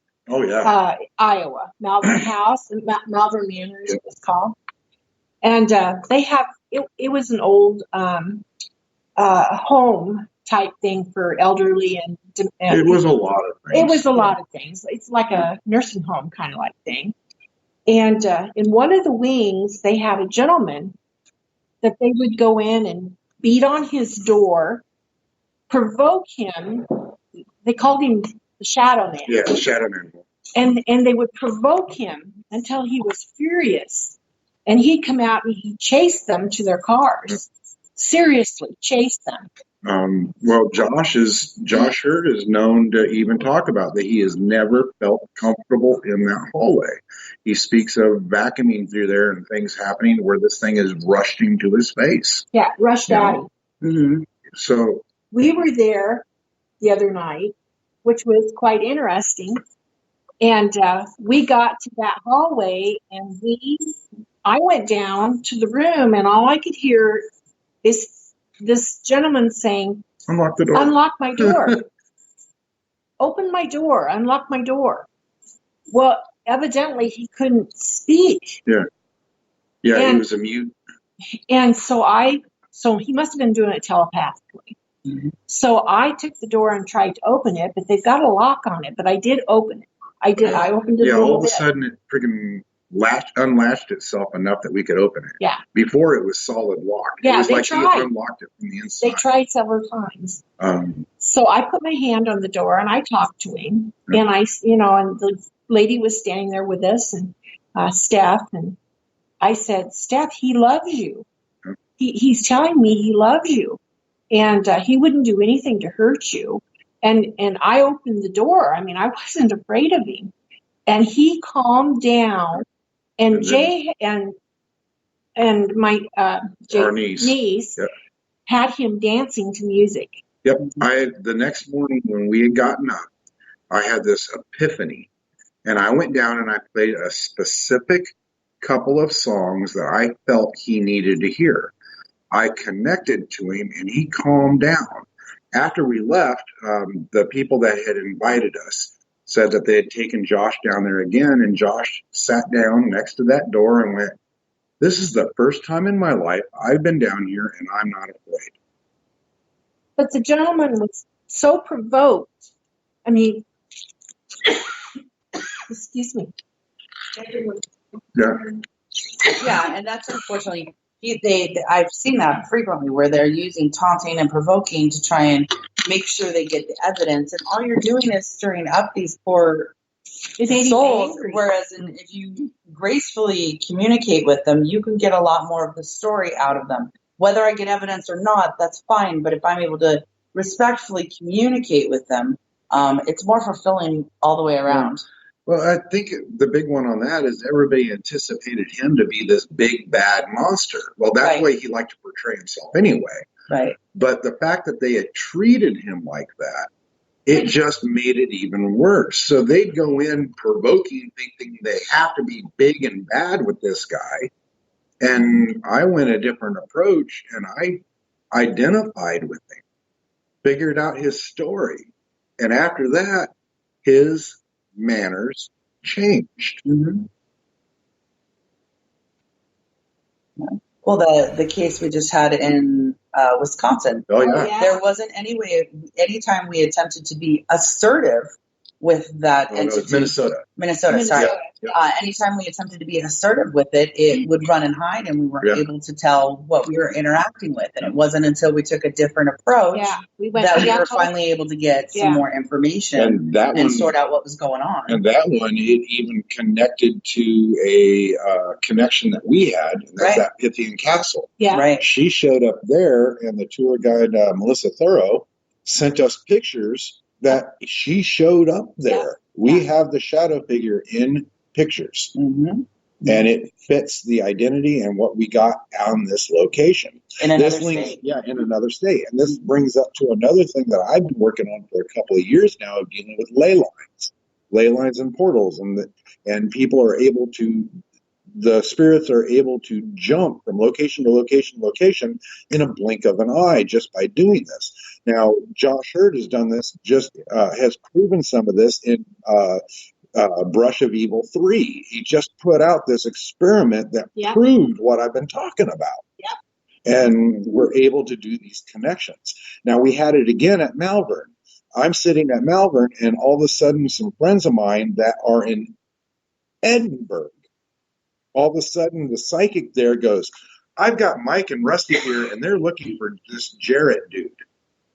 And they're pissed because he ain't here." And so my friend messages me and says, "There's two people here looking for you." And I'm like, "What?" It's like, "Well, we were listening to the ITC and we heard your voice come across talking to these guys." And I'm like, "My voice?" And they're like, "Yeah," the psychic goes, "This is the voice I heard them talking for." And then as soon as I played they said, as soon as I played your live video of you talking about what was happening there, the psychic recognized your voice from the ITC equipment we're using. They are looking for you. Well, I'm like, all right, I know there's a portal there at Edinburgh.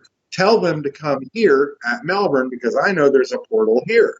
Within 30 minutes, they showed up at Malvern on our ITC saying, "Hi, I'm Mike, I'm Rusty, we're here." Now it gets even stranger. Mike and Rusty are old friends of mine from 15 years ago. I never knew their first names. I only knew them by their nicknames. Their anniversary of their deaths was the other day. Wow. So within 2 weeks of the anniversary of their death, they show up at a location looking for me because they recognize my energy through a portal, and they're confused why I'm not there. Yeah. That's cool. It was some amazing evidence. We also had some other interesting things at Malvern, too. I carry some strange items. I have like a scry mirror, and I also have a crystal ball. I've always been intrigued with crystal balls. Even clear back as a child. And I brought a crystal ball out at Malvern, and the girls were saying, there's a doll here. Yeah, we were seeing the doll and the Shelby. No, it was Rosa. Rosa, the doll, Yeah. Rosa. Anyway, Rosa is kind of a bad doll.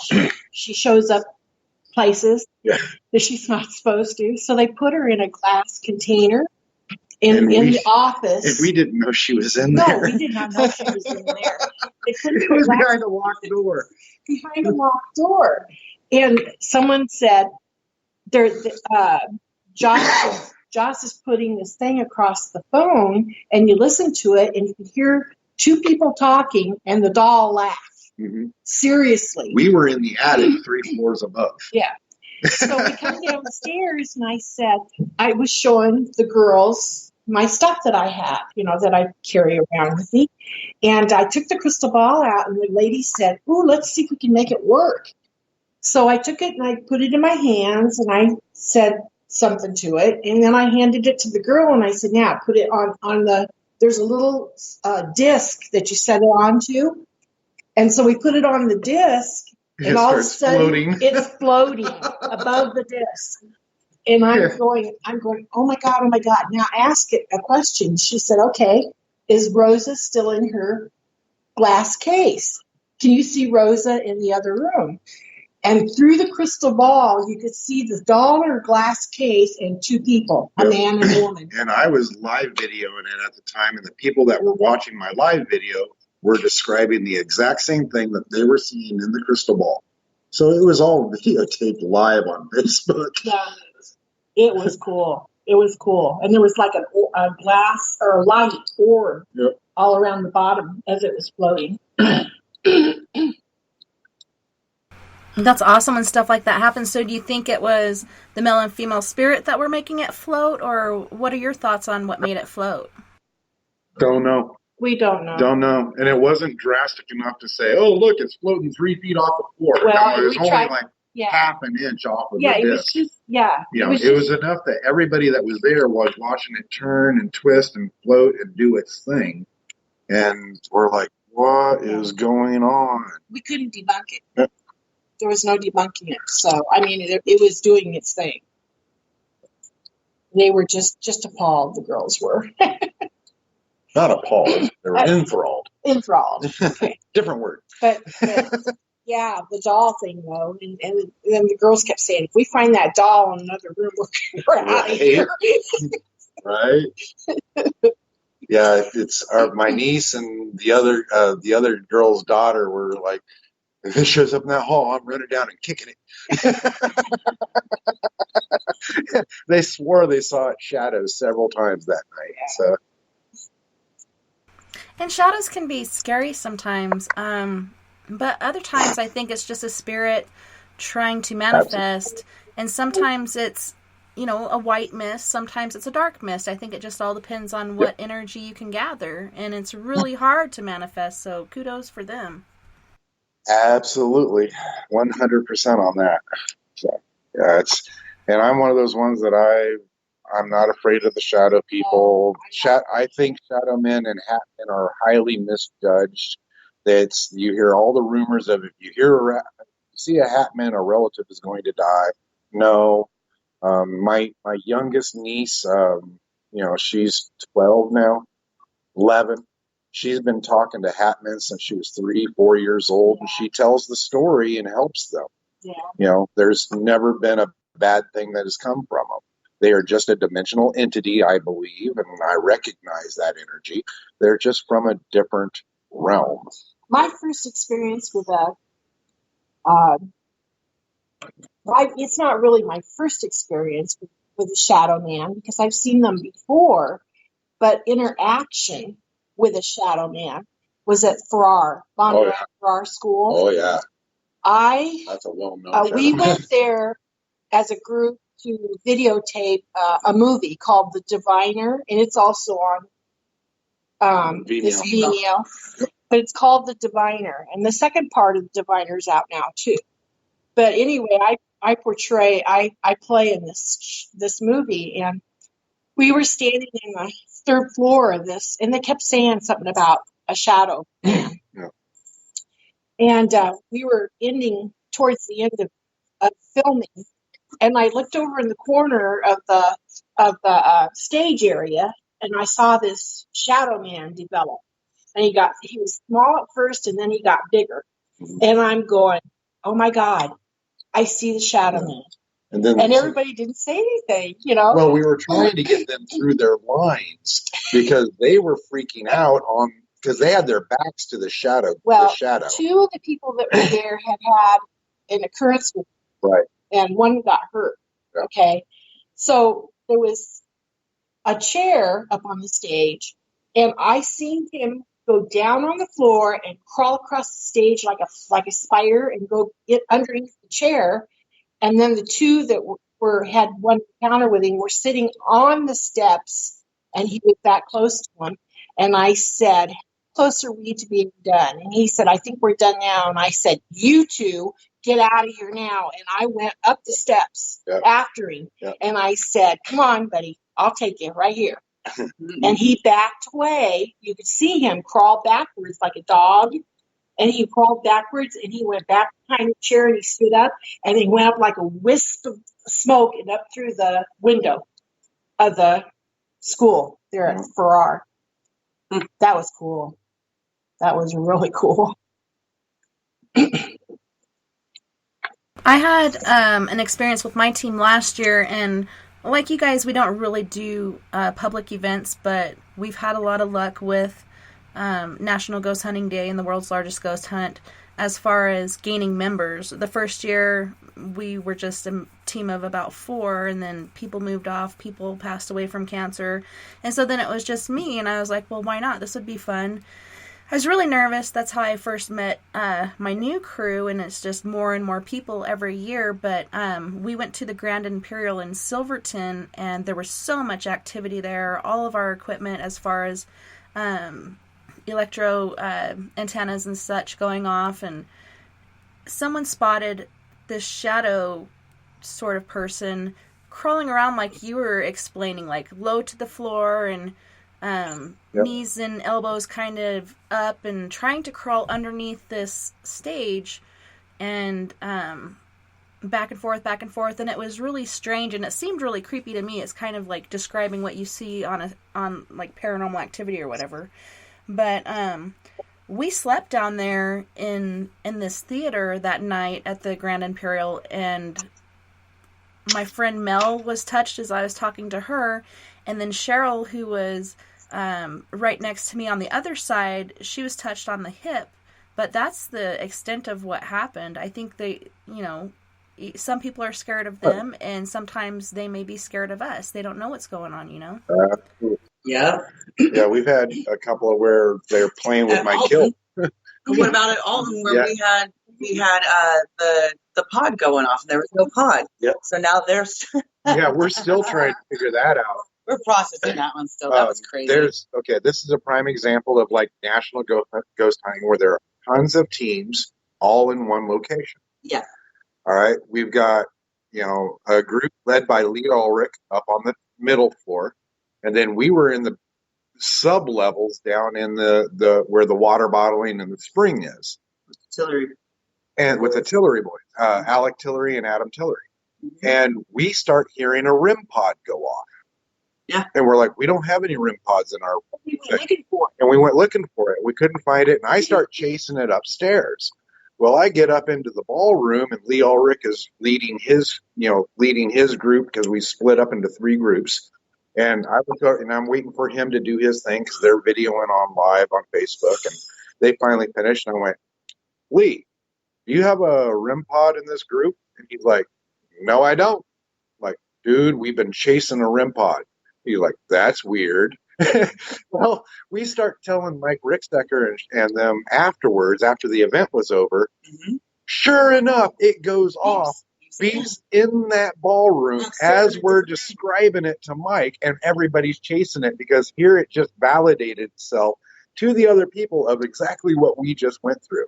This thing is using the beeps to get us to run around like monkeys. Yeah. Versus like when we try and do it with investigating them. It's replicating the sounds to make us go like, it goes, hey, you make us do tricks forever. Now we're going to make you do it. It was such a neat experience to go, wow, you guys are intelligent enough to play with us. Right? Yeah, perhaps another team had gone in there using a REM pod, and they're like, they'll recognize this sound. Yeah. Yep. It's exactly what we came to that theory of. Was it was used so often that it recognized it and it replicated it. Mm-hmm. And nobody was using them in the building that day. Nobody had one. Not a single team. Nope. That's awesome. Yeah, it was quite the experience. Well, let alone for it to go off as we're explaining it to the host. Yeah, telling it to my host in the event, and as soon as they said it, it went off again. In a different floor. We were on a different floor telling the story. Yeah. So we had a couple comments in here. I'm trying to scroll back. Kat was saying that she likes the Ghost Radar app, and she personally bought the Ghost Radar Connect one, and she likes it. The way it's set up, she understands how it works. The author doesn't BS, and they tell you exactly what's going on at the same time.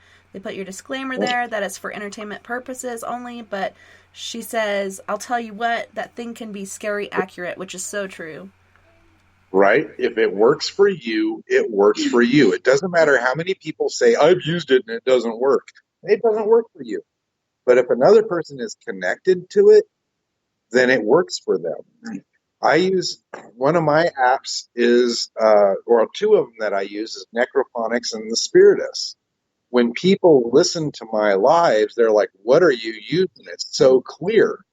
But they'll use the same app and not get the same results. I channel my energy through it, and it works for me. Yeah, I do too. It works for me too. You know, but it's all up to the user. What works for you, it doesn't matter if somebody's going to knock you for it. If it's working for you, use it. That's similar to the dowsing rods. You know, some people can get the dowsing rods to work. Some people can't get the dowsing rods to work. It's the same thing. They're all different tools, and it's going to be what tool is in tune to you. Yeah. What tool you, the user, are comfortable with is going to dictate what results you get. Some people can play music with a guitar. Other people can play music with a chainsaw. Yeah. You know, what works for you. Yeah. Yeah, Sir Robin. Oh, I'm sorry. Jackal. Sir Robin was saying, I don't use apps. I buy equipment, and my thoughts are, that's your wallet. Because, I mean, I've, over the years, accumulated so much equipment. The next one we want to get is the X-Cam, where you can see, like, little stick figures. Yes. Yeah. I have seen one of those work once, and that was crazy. That would be fun. I had someone do that on me at Ferrari. Yeah. I had a little guy standing on my knee, and he was dancing, doing a little jig, showing him on the. And seeing, I'm the opposite on that. I don't trust it. It is, I understand the parameters of it way too much, and it just doesn't, to me, it's not trustworthy. But that's my personal beliefs. So you've got two people here that absolutely love using it, and then me going, no, I can't trust it. It makes stuff up. Right. It literally makes stuff up. And then you're sitting there going, hey, look, there's a ghost. No, it is literally picking up particles and creating something that I can replicate. You know, but that's my intellectual mind and what I do. But you know, if it works for you though, and you're getting your evidence, then by all means use it. I like it. Yeah, you're kind of muffled there. Well, I'm interested in it. I haven't had one yet, but I've seen it used on different shows. And with the Xbox 360, we got the Kinect for our kids, and we'd be sitting there watching TV, and all of a sudden this thing starts moving and scanning the room. So I ended up unplugging it, but even when the kids would be using it, out of nowhere sometimes, it would try to pick up on another figure. And I don't think it was dust or anything. Our house is very haunted, and being that I'm gifted and the kids are gifted, it's kind of like a beacon, you know. Spirits are just attracted to it, so we're getting different spirits and entities coming through here all the time. So we actually unplugged the Connect and didn't plug it in ever again. So I'm really interested to see how it would work and what kind of experience we could have with it. And you see him go into all these older places, and you think if it is dust particles, it'd be picking up stuff all over the place. But it's kind of, you know, here and there. So I don't know. I haven't used it, haven't tried it, so I'm still open to it. Yeah, and I'm still one of those ones, if it works for you, use it. You know, my personal. I don't use a lot of equipment because I am my tool. Yeah. And I don't know what's going on with your guys' mic. I'm sorry to interrupt, but it sounds like you guys are kind of in like a cup or something. Sorry. Like you're plugging your nose. Fan got turned on. All right. but yeah, it's again, regardless of what anybody tells you about equipment, they can knock it all they want. They can have their personal opinions. I have mine. But I will never tell somebody that it's junk, because if it works for you, then it works for you.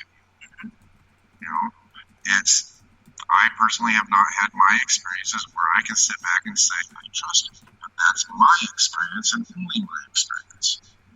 You know? And I was stating that I don't use a lot of equipment. I mean, I am my equipment and my tool. I've fine-tuned myself over all these years for picking up stuff. So there's, you know, not a lot of outside equipment that I tend to use to pick up stuff, other than having others confirm what it is I'm picking up and have been sensing. Well, the auto recorders have been really good at that, because we've picked up a lot of responses as you're having conversations. Yeah, they're answering, and it's this dialogue happening, and you know you're not talking to yourself because it's on. Right. That's true. There is proof and evidence now that what I've been doing is working. And I'm the same way. I use my own. Yeah. I mean, I've done it enough now that I know, I feel, I know they talk to me, I see them. You know, it's you know, you just have to know. But if you need evidence to prove something, then that's where equipment comes in. Yep. Yeah, and it's good for compiling evidence and whatnot. I like to go in not knowing what's happened there, not knowing any information beforehand, and using my gut instinct. And then bringing in the tools later to see what you get from that, if anything adds up. And, you know, like we said before, sometimes it's hit and miss, but it's good for gathering different information. And man, you can go broke buying that stuff. But Trip in the chat room was wondering, what do you guys think of the laser grid? Yeah, I have a laser grid. Yeah, I have one. Eric has one. They're just the little portable pins. But yeah, at the Castle, we got a good one. In which they had a full room. It was like a Christmas light setup, multiple colors and stuff. Well, that one is another fun one where the shadow figure that was caught in that light display, I was running an experiment with Adam Tillery. Adam Tillery draws people's, you know, dreams, their ghosts, their apparitions. They describe them to him, and he draws them and he puts them in his books. And I said, I've got an experiment that I want to run. I've got a situation that I'm going to be coming into, and I would like you to draw what I see. He's like, oh, no problem. Just tell me and describe what you saw. And I said, no, it's not going to work that way. He's like, what? I said, I'm going to go through an experiment, an experience, because I'm predicting what will happen. I said, when I go through it, you are going to pick up exactly what I'm going through, and you are going to draw it. He goes, I've never done that before. And I said, just let's see what happens. Sure enough, he drew the entity that matches the exact picture. Yeah. And he's like, this has never happened before. Mm-hmm. So it was a neat little experiment of connected thought. Mm-hmm. You know. Kat came through in the chat room and said, because I'm very familiar with that technology, I'm telling you right now, those extra little shapes are not what everybody is saying they are. It is a default or not default, but it is a defect in the early technology of the type of hardware and software. That's why nobody uses the newer Kinect camera. That version. They complain about the extra camera. Yep. Yeah, that version 2.0 because it doesn't do that. So I'm with you 100% on that, Kat. I'm of an intellectual, logical, quantum physics mind. I'm not real technologically savvy, but I understand parameters. I understand quantum physics. I understand quantum mechanics. I understand a lot of these other things. So to me, it's not a valuable piece of equipment. But to other people, they get validated responses. They get things that are happening that are validated by other equipment. They're validated by other things. And I can't throw that out because here are 6 pieces of equipment that back up what that one piece of equipment is saying. So I can sit back regardless of my logical mind saying it's bogus. Here is other pieces of equipment that are backing up what they are getting. So maybe it is correct that one time. Me personally, I'm with you, Kat. You and I are soul sisters on that one. So yeah, she's like, okay, I like this guest. You can invite him back. So we have the approval of Kat. Good to go. And I can't believe it. We're already almost through our second hour here. We have about T-minus 14 seconds and counting before we go to break. When we come back, somebody was asking about dreams you guys may have had after doing paranormal investigation. So I'd like to pick up there when we come back. Space travelers, don't go anywhere. We'll be right back after these messages. Come get spooked at the 4th Annual Forest Moon Paracon in Cedar-Woolley, Washington, Saturday, September 28th. UFOs, ghosts, aliens, Bigfoot. Speakers include Mike Morin and Jason Jordan, R. Keith Andrews, and Dave Scott from Spaced Out Radio, and so much more. There will be workshops and a VIP roundtable. Get early bird tickets now at fmparacon.com. Coming up this September 21st and 22nd, all UFO eyes will be focused on Toronto for the 4th Annual Alien Cosmic Expo. Come listen to some of the biggest names and experiencers in ufology. Travis Walton, Paul Hellyer, Richard Dolan, Paula Harris, Grant Cameron, Randy Kramer, and Spaced Out Radio's own Dave Scott. Tickets are on sale now at aliencosmicexpo.com. Heading to Vancouver and looking for a night on the town? The Moose Vancouver is the bar that never stops rocking until 2 a.m. every night. The Moose has great food with everything on the menu from $6.95 to $8.95. Fantastic, vibrant staff and rock and roll that will bring you back to when the music was real, the hair was long, and the guitars were rockin'. Get your party on at the Moose Vancouver, the official party bar of Spaced Out Radio. Get your horns up with me on Spaced Out Radio. This is Ron Bumblefoot Thal. Come tune in to SOR where you can hear me rock out with Little Brother Is Watching, the official theme song of Spaced Out Radio. And then come on over to bumblefoot.com where you can find out about my tour schedule, my music, and everything else. Bumblefoot.com keeps you up to date on what I'm doing and the best way to stay in touch with my music and music camps. Sign up for my newsletter at bumblefoot.com and remember, Little Brother Is Watching. Come get spooked at the 4th Annual Forest Moon Paracon in Cedar-Woolley, Washington, Saturday, September 28th. UFOs, ghosts, aliens, Bigfoot. Speakers include Mike Morin and Jason Jordan, R. Keith Andrews, and Dave Scott from Spaced Out Radio, and so much more. There will be workshops and a VIP roundtable. Get early bird tickets now at fmparacon.com.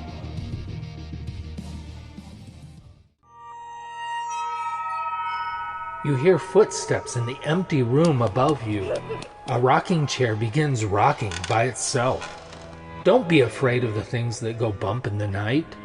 Reach for Spirit Storybox, the iPhone app the Huffington Post UK called the only ghost hunting app you will ever need.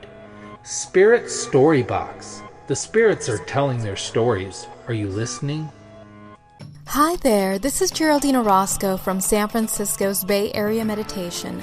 I invite you to join me the first Tuesday of every month with Dave Scott for Spaced Out Radio's The Spiritual You. In this fast-paced world we live in, it's time for you to take some time for you. We'll cover every possible subject from powerful meditation to healing techniques to your own intuition and spirituality. So come join us for The Spiritual You.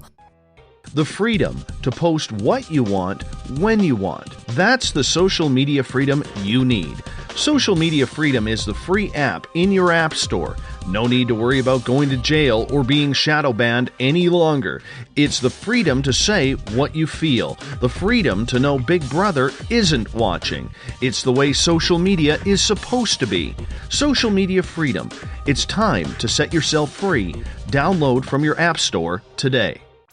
Come hang out with Spaced Out Radio, where we own the night. This is Carl. You can follow Dave on Twitter at Spaced Out Radio, and during the show, use the hashtag Spaced Out Radio to chat with us live.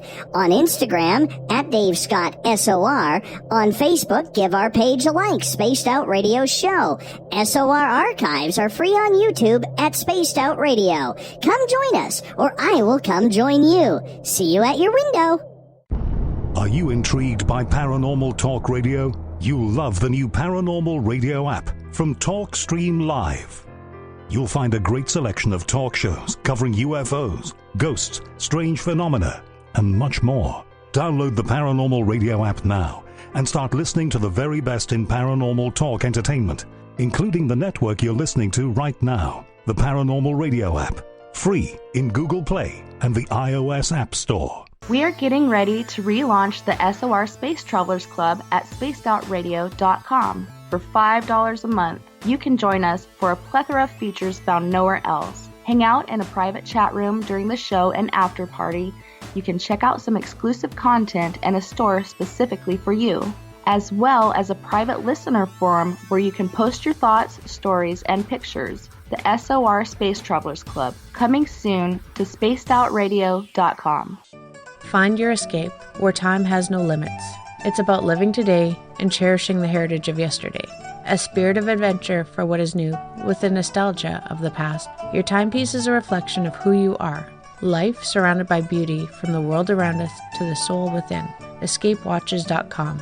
There is no time like the present to enjoy your escape. Use promo code SMF2017 for your 20% discount today. Are you interested in advertising on Spaced Out Radio? Head to our website at spacedoutradio.com and click on our advertising tab.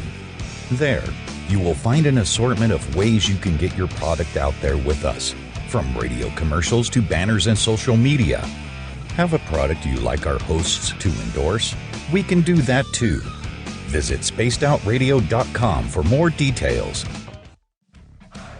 Hi there, this is Dave Scott from Spaced Out Radio, and I want you to come on a nightly journey. Starting at 9 p.m. Pacific, midnight Eastern, every Monday through Friday, you can come hang out with me and the other space travelers. We have it all from Carl the Alien bouncing on by to those misfit gnomes causing havoc. It's 3 hours of fun and entertainment on those topics the mainstream really doesn't want to touch. Come get all paranormal with us at spacedoutradio.com, and together, my friends, along with our resident guitar god Bumblefoot, we own the night.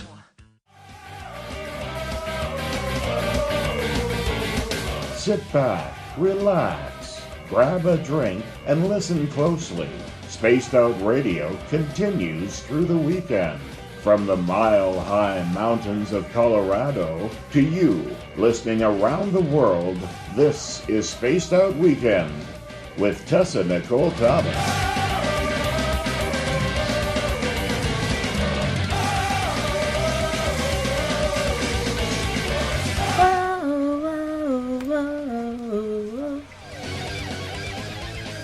Wow! All right, we're in our third hour with our awesome paranormal team, Paranormal Endeavors. You guys, welcome back, and thanks for hanging in there with us. I know it's pretty late over there where you're at, but I really appreciate you being here tonight and sharing your experiences. It's been awesome. Right on. Thank you again for having us. Appreciate this. Yeah. So we left off talking about different apps and such being used, and someone in the Spreaker chat room was asking about dreams that you may have. I'm sorry, caller, can you mute your call? We're talking about dreams you have after investigation, but we do have a caller, area code 425. Who are we talking to? I just lose you? There we go. Hey, who are we talking to? You're talking to Robin. Hey, Robin, how's it going? Howdy. Yes, I have been on some investigations, and so I work with Ross Allison, and his team is a ghost, and his business is Spooked in Seattle. And have you heard of Ross Allison? No, I have not. Wait a minute. Out of the Pacific Northwest, Seattle? Yeah. Okay. The name sounds familiar because I was just up there last year helping out teams. So a ghost stands for Advanced Ghost Hunters of Tacoma and Seattle. Mm-hmm. So the way he goes with the above things is that every time you go into a room, he wants to respect the place first, and then you go into the room, and he doesn't provoke either, but he does ask but he does ask or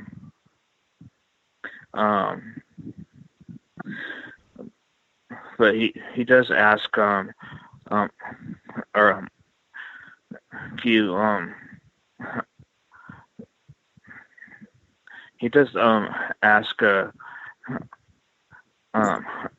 something like can you do something that shows that are you there? But he doesn't ask for anything big. Right. Yeah, and there's no problem with that. Yeah, that's how we work as well. By all means, it's polite to ask for and my mom is really good about it. Before she ever asks them, she goes, out of all due respect, we love you. Out of all due respect, can you show us this? Can you do this for you? It's not a dance monkey dance. It's not well, if you exist, do this now. It doesn't work like that. So yeah, absolutely. And that type of respect for spirits is what is needed in this field. Right. Walking in just like you would into someone's home. You would introduce yourself, you would greet yourself, and you would be respectful in someone else's home. That's the same way we work as a team. We go in, if we're going to communicate with spirits, I make sure to introduce myself, state that I'm not here for any harm, and not looking to have any harm done to me. Are you willing to communicate with us? We will respectfully ask that. And we get good responses. We've got some really amazing evidence. And also, the big thing to do is to set boundaries about it. Yes. Don't sit there and just say, can you touch me? No, give them a parameter because you don't know where they're going to touch you. Yeah. You make sure to tell them, touch me on this part of my body. Because if you don't, prime example, we have a location here in Iowa called the Klondike Hotel. There is a gentleman in there that is a spirit that if you're a male and you do not specify where you want to be touched, he will grope you. He will straight up give you a tuck because that's what his thing to do with. So yeah, he wants you to just respect every single room and announce yourself So then when you leave, he wants to thank you for absolutely. Thank you for letting me to your place. Mm-hmm. And then you also want to sit back and say, what is mine, what isn't mine returns. That way they do not follow you home. Yeah, make sure to clarify that my energy needs to return to me, but whatever's not my energy needs to stay here. Making sure to set those clear boundaries is appropriate. In fact, when we were at Alton Springs a couple weekends ago, and we were down in that sub basement. When you started chasing the pod, I was down there with a couple of ladies who were nervous, they were scared, and we wanted Spirit to communicate with us, and I had to clearly state the boundaries. You are not allowed to touch us, but if you'd like to skip those rocks across or make some noise or something, that's fine, but you are not allowed to touch us. Those ladies didn't want to be touched. They were afraid of that. And so clearly stating boundaries is always important.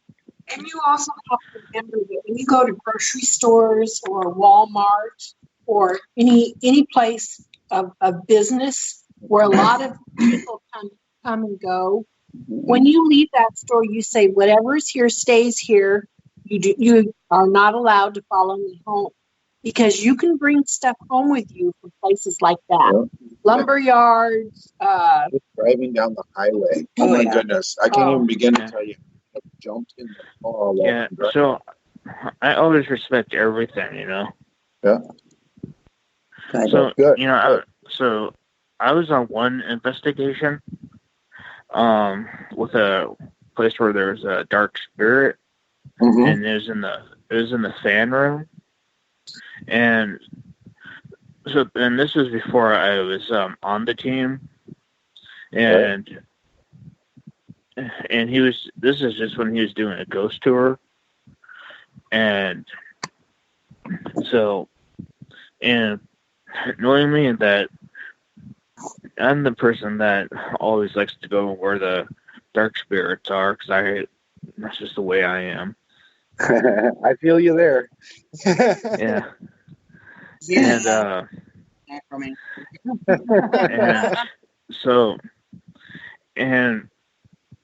he always likes to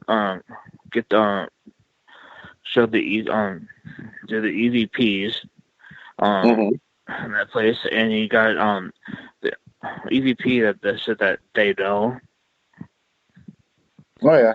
And so then I went way back, and I think this is my third time going back to that building, and I asked how many because workers have seen a shadow person, shadows there, and they don't like going there. So I went in way back into the places he likes to go, and I asked how many of you are there, and so there's this fan duct almost right above me, and I got four bangs. Well, that's excellent responses when you're asking for something to show some sort of response, some sort of sign that it is there. And, remember that these entities, whether they be human or non-human, in this form are requiring energy. Now, as we learned in science, energy is neither created nor destroyed. It is only altered or changed. So they must get their energy from somewhere. This is where they're draining the batteries, where you and your body gets all drained. They are, literally trying to suck this out in order to become something physical into our realm. This gets into our dimensional situations. We live in the third dimension. These entities in the spirit realm are in another dimensional form. Doesn't mean they're interdimensional beings, but it's a different dimension. Now, in order to interact back and forth, an energy must be created and used and exchanged in order to react in the different realms.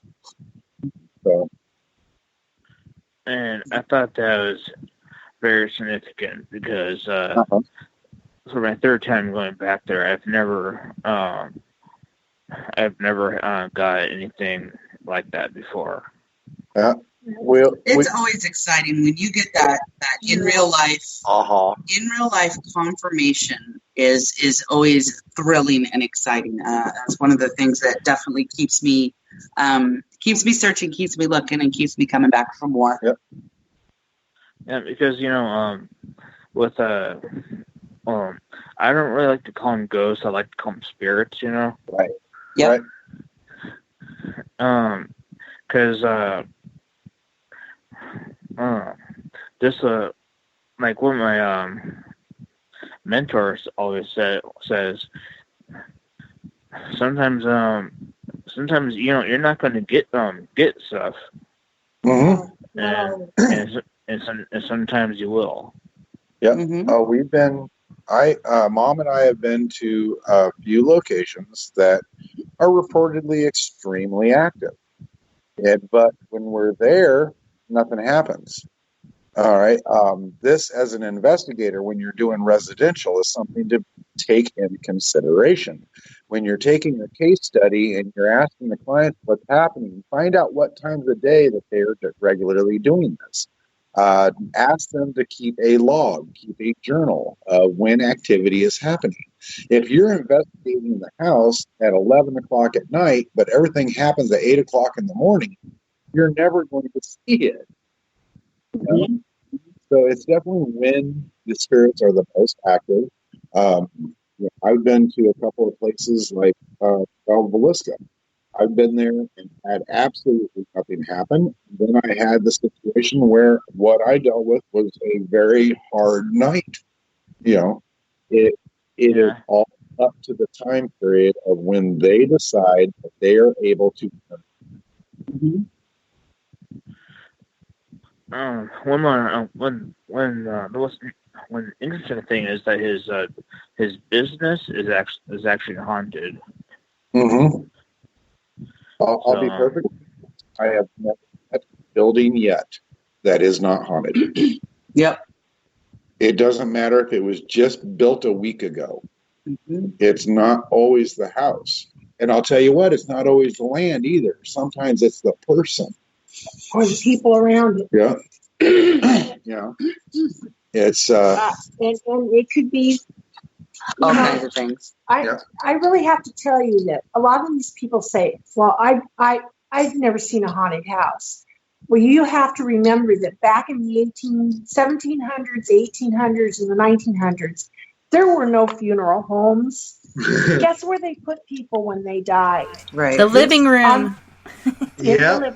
It wasn't always called the living room. It was called the viewing room. Yeah. After we decided to start having mortuaries and actual funeral homes, then they changed the name of that parlor in order to get rid of the stigmatism so people would forget. Mm-hmm. Hence it became the living room. Yeah, exactly. So you can't tell me that there isn't places that is haunted because everything. The spirits are everywhere. Absolutely. Yes. It's everywhere. Sometimes it's, especially with what I see and what I go through, it's I deal with social anxiety, not because of the people, because there's so many spirits there. I can't tell the difference between the living and the dead. It is packed all the time. Well, and we've done antique stores, which has antique stuff that carries spirits. Mm-hmm. We've done a daycare. Yeah, the daycare was amazing. That's on Vimeo. Yeah, that episode is on Vimeo. That episode is on the Vimeo. Yeah. And we caught this weird little shadow. It looks like a Chucky doll running across the thing. Then you also, that spirit produced something that was rather intriguing. Spirits are constantly evolving and learning themselves even after death. This little boy was from the 1800s, but because of a teacher in there watching Harry Potter on her breaks, and he remembered when he was younger and alive, he believed in magic. So he was watching the Harry Potter over her shoulder on her phone on her breaks and going, oh my goodness, I knew it was real. And he literally makes comments on the EVPs. I was running a recorder in my pocket when we were on break. We weren't even filming.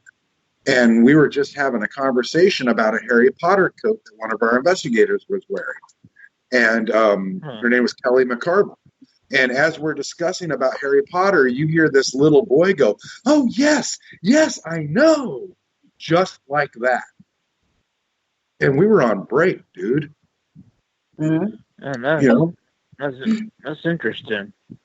And there was a Pizza Hut that was the Caesars, the Little Caesars across the street. Mm-hmm. It had issues. The Bigfoot restaurant that used to be a Pizza Hut. Mm-hmm. When I was in high school, I remember a girl getting trapped in the freezer and she was working alone. All the doors locked on. She couldn't get it open. And the alarms went off to alert the police. Mm-hmm. The spirit called the police for her. Because she got locked in the freezer. That's so awesome. Wow. And then later on, it becomes a Bigfoot, and I deal with different owners, different restaurant, or different situations, but they all talk about the same spirit. Mm-hmm. And this was 20 years later. In jails. Yeah. We got a jail over in Council Bluffs that's haunted. Yeah, the squirrel cage. cage. Wow, if you ever get to the squirrel cage, that one is awesome. Mm-hmm. So, Well, thank you, Robin, for your feedback and your input and questions. Appreciate that. All right. Thanks. Thanks, Robin. Have a good night. All right. You too. Bye. Bye-bye. So yeah, there's so many amazing places, and you guys are right. Like, I have people call and they're like, "We just built this house and we're having spirit activity." I'm like, just because it's new doesn't mean it can't be haunted. It could be something that followed them, or it could be something that was there already. Yeah. Well, the place that we were talking about in Minnesota was a brand new condo. Yeah, it was a brand new building. Brand new condos, yeah. And, it followed her from her parents' house. Yep. It was a lady in black, and what she was a school mom. And she evidently had been raped, is what we figured. Some trauma, yeah. A lot of trauma. But she identified with women that went through similar stuff. Yeah. Mm-hmm. And she was trying to protect. She was just protecting this girl. Yeah. And there was no harm. I mean, she didn't mean anybody any harm, but there was quite a story there. I mean, it came out. Yeah, because we had two. We went back to that location. And we've gone there twice now. Mm-hmm. 1 year apart, 2 investigations. And then we had an interesting one down south in Williamsburg, Missouri. Yeah. That wound the bald knobbers. Oh, yeah. That was a 12-year-old boy. That was what's called the bald knobbers. They were a gang of kids. Well, the adults were the bald knobbers. Yeah. But there was these gang of kids, and it didn't make sense to us because we're like, what's going on? How can he be this way and he's only 12? Well, in our separate endeavors, Mom and I went down to these caves, and sure enough, they fill us in with the information about these 12-year-old kids that were the renegades. Mm-hmm. And they were looking up to their older brothers that passed away, and they were carrying on the legacy, but they were not well regulated, and they created some harm.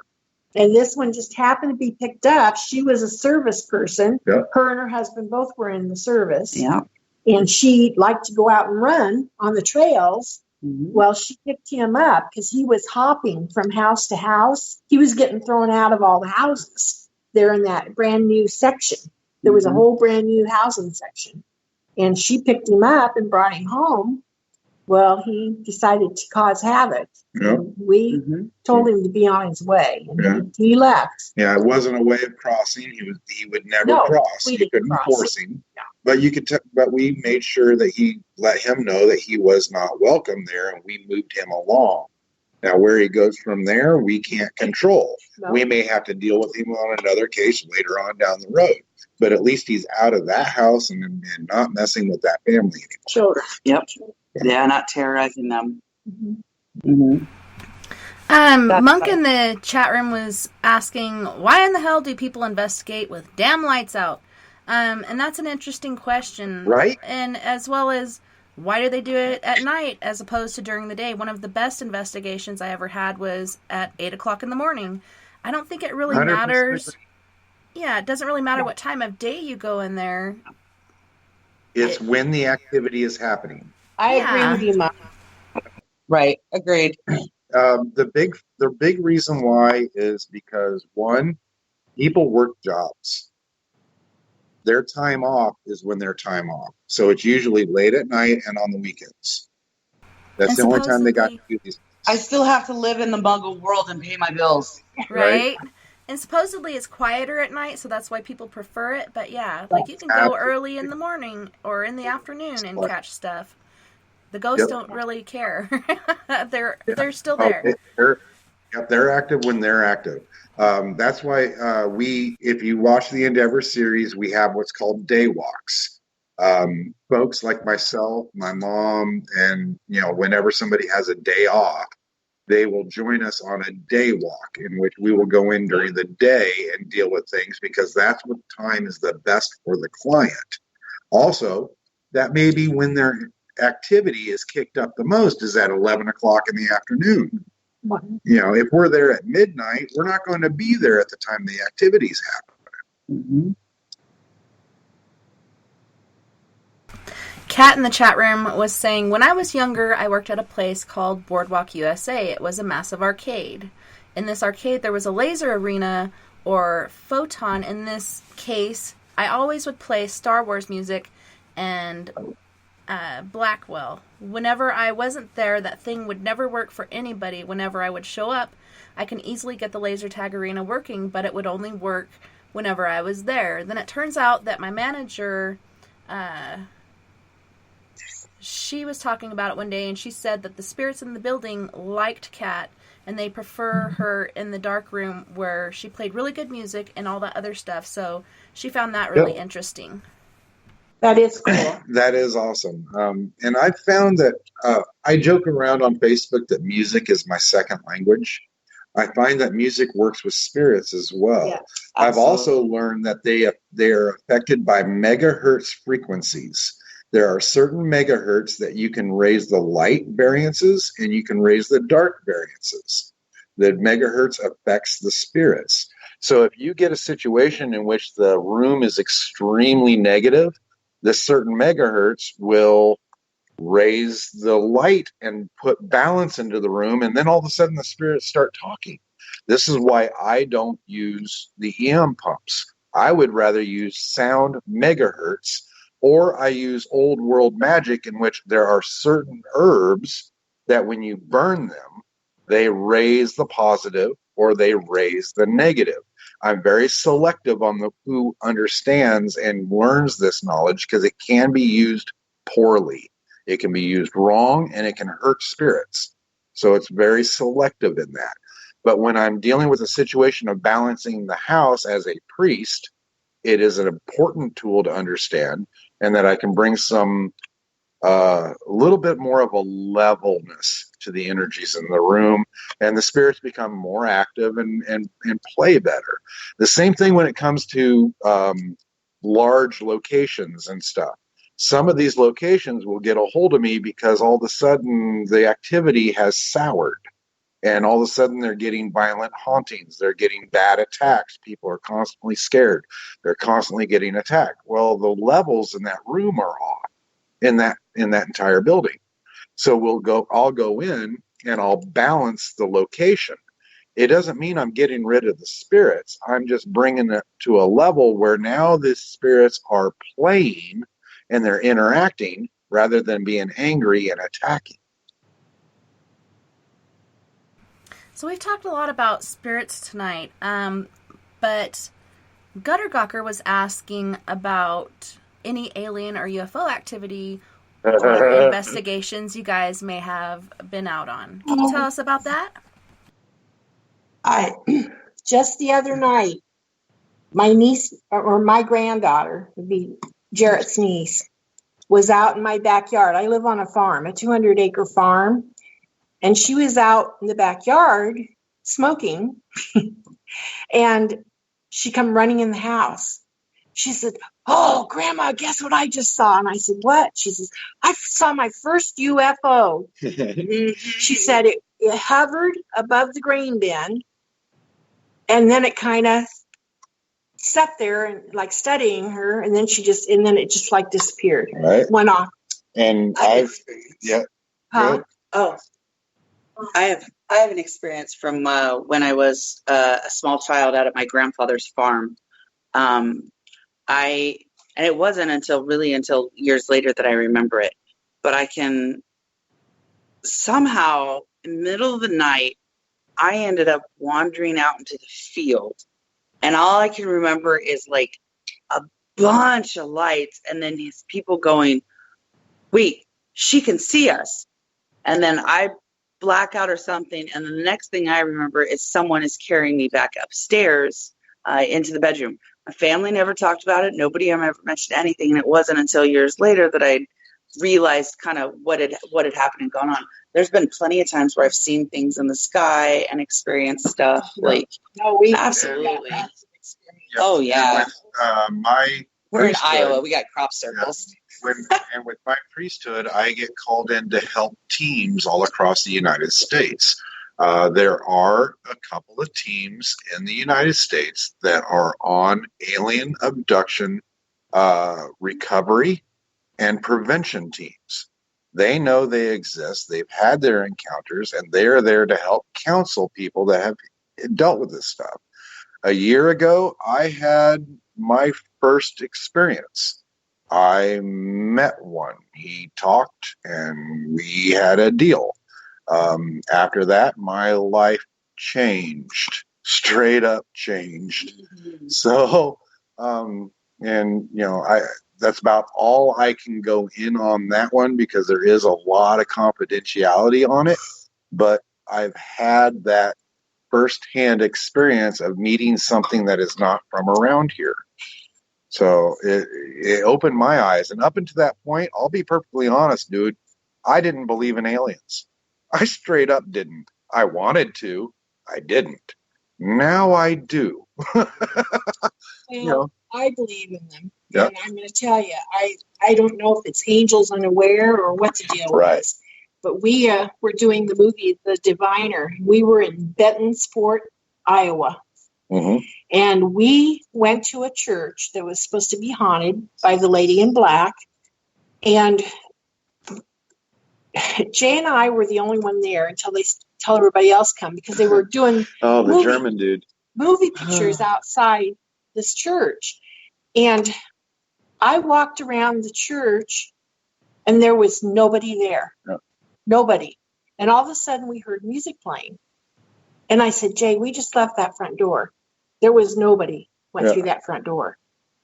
And there was a man sitting at the organ or piano, and he was playing music, and there was no words on the... He was singing in German. He looked to be about 43, 44 years old. Mm-hmm. Now, it was cold that day, really cold. We are on film trying to talk with our teeth together because we're trying to stop. We are freezing our butts off. This dude is in a t-shirt and shorts, no coat. And I walk in, and I'm the only person he will interact with. He looks right at Jay. And then I tried to talk to him, and he would look away from me. Yep, and then he would go talking to me again. Mm-hmm. I looked down at his music book, and there is no words in these things. He is just speaking from memory, playing this music. I get to talking to the dude, and he says, "Yeah, I'm a survivor of the Holocaust. I was in the camps.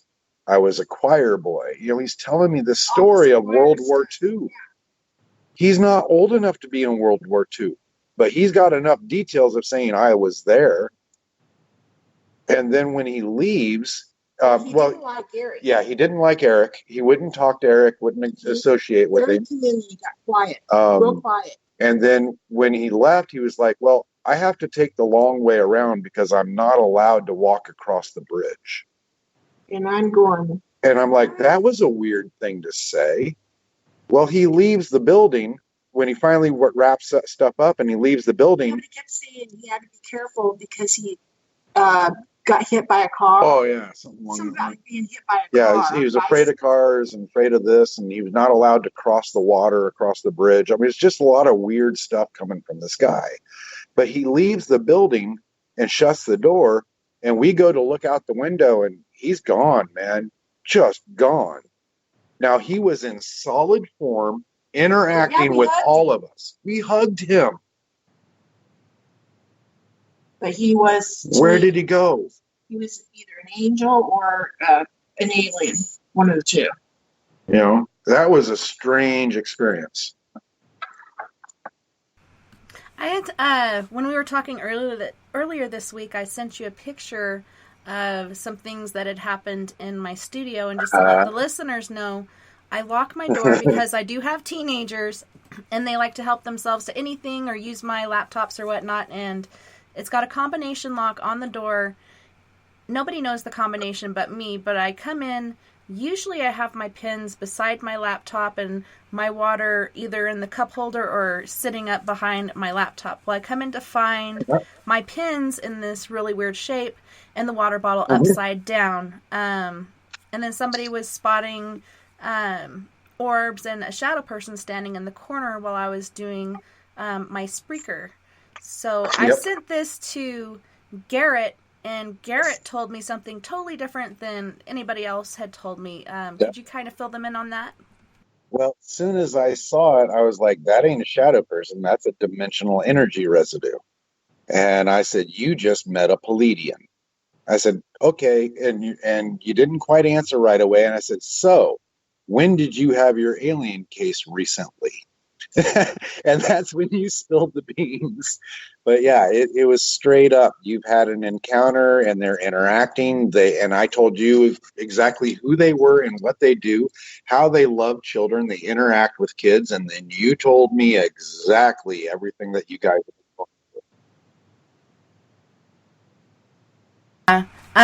It's funny because I was recently working an overnight security gig, and at night I talk to the kids before they'd go to bed, and you know, they talk about random things during their day, and sometimes they would talk about their dreams. And so Lily, my 4-year-old, starts to tell me about this dream of a UFO in the backyard behind the trees here, which is right behind my studio. And she said her and her brother got on the UFO, and then as it started to raise up and the door was closing, they both jumped out and started running. And she said Floyd tripped, and then Floyd interrupted and said, I didn't trip, you tripped.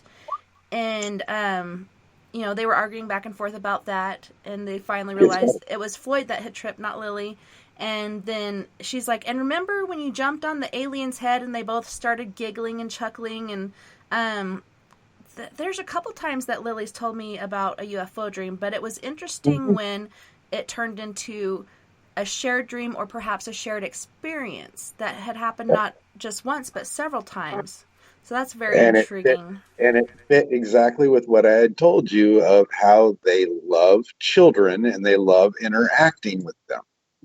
It's just... I absolutely believe my experience as a child was that. Absolutely. And they are good. And the thing about the Pleiadians is they are good people, if you want to call them people. The Pleiadians, they're helping stop alien abduction. They're helping. They don't like the experimentations. They don't like people being stolen. They'd rather interact and they'd rather help humanity. So. And yeah, someone on here on Periscope is asking, do you believe in aliens? I do. My mother was my spiritual side. My dad was the one always talking about aliens and UFOs. And like you were saying, I always wanted to believe, but I didn't quite believe in him until about 7 years ago.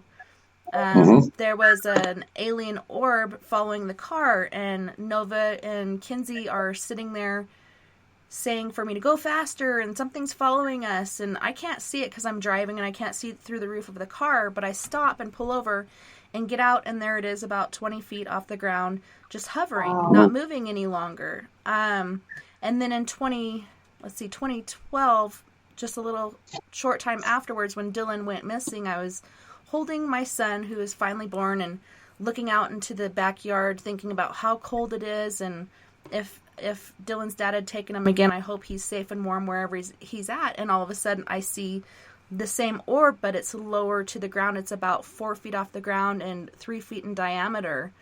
And it looks like a glass orb with liquid fire flowing through it. You see the red, the orange, and the yellow in like a clockwise fashion just rolling through it. I'm fidgeting with my phone trying to get a picture of it, and I can't, so second best thing, I call my family over. So both my daughters and my husband come over. My daughters see the same thing I do. My husband sees an orb with a glowing bat flapping its wings at a very slow rate of speed. So I found it weird that we had seen the same thing, except for to him it appeared different. And then I also got pictures of shuttlecraft from my backyard as well. So I'm not sure if they're watching us or have interest in my son. My son was actually born with 6 fingers on his right hand, and so it makes you wonder what's going on, and why are they so interested in my kids? And you said it's because they're interested in the innocence of the kids? The innocence and the purity. There is no malice in their heart. Mm-hmm. They've evidently interacted with them, and they know the children are not afraid of them. Right. It's that purity of soul. Yeah. There's no malice in their heart. It goes back to as we keep trying to tell people, children are not born with bigotry and racism. Mm-hmm. They learn it. They are born with no malice in their heart. All they know is love. Right. So that's awesome. That's good news. I'm glad it's not, something with ill intent. So I'm glad that you told me that. And like I told you, when I found the pins like that on my laptop and the water upside down, I didn't get a bad feeling. I was just like, what the heck is that? Like, what the hell's going on? I didn't feel anything negative or anything like that. The next time that happens, take a picture of it, because there might be... I got a picture. Oh. Yeah, she showed me the picture. That's why I read it. Oh, yes, there is. The pins are information of the meeting language. Okay. So, yeah, I just don't know the symbols enough to say what it is, but I remember what I saw a year ago when they filled me with information. So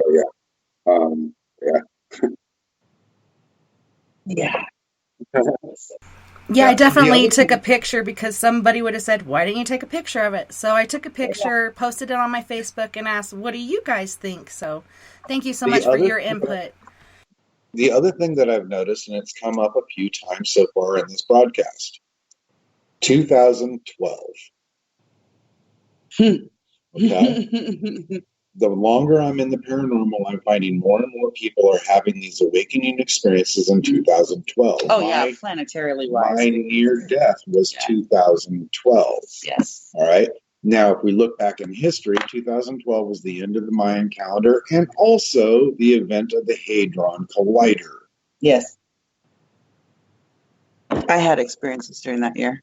In fact, I had experiences with things that were not of this planet. Mm-hmm. I knew that they were not of this planet. I could see him standing in front of me. And it was funny because the way I saw him is, you know how like Predator's got that glimmer thing over him, so where you can see him there, but he's not quite there. That's exactly how I see them. Kind of bent, the light bends around them. Yeah, I've absolutely had that experience at about that time.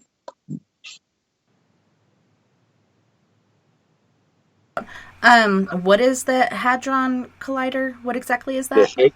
Okay, the Hadron Collider is in Switzerland, and what it is it's what's called. Okay, if you're a Marvel or a DC fan, Flash is a particle accelerator.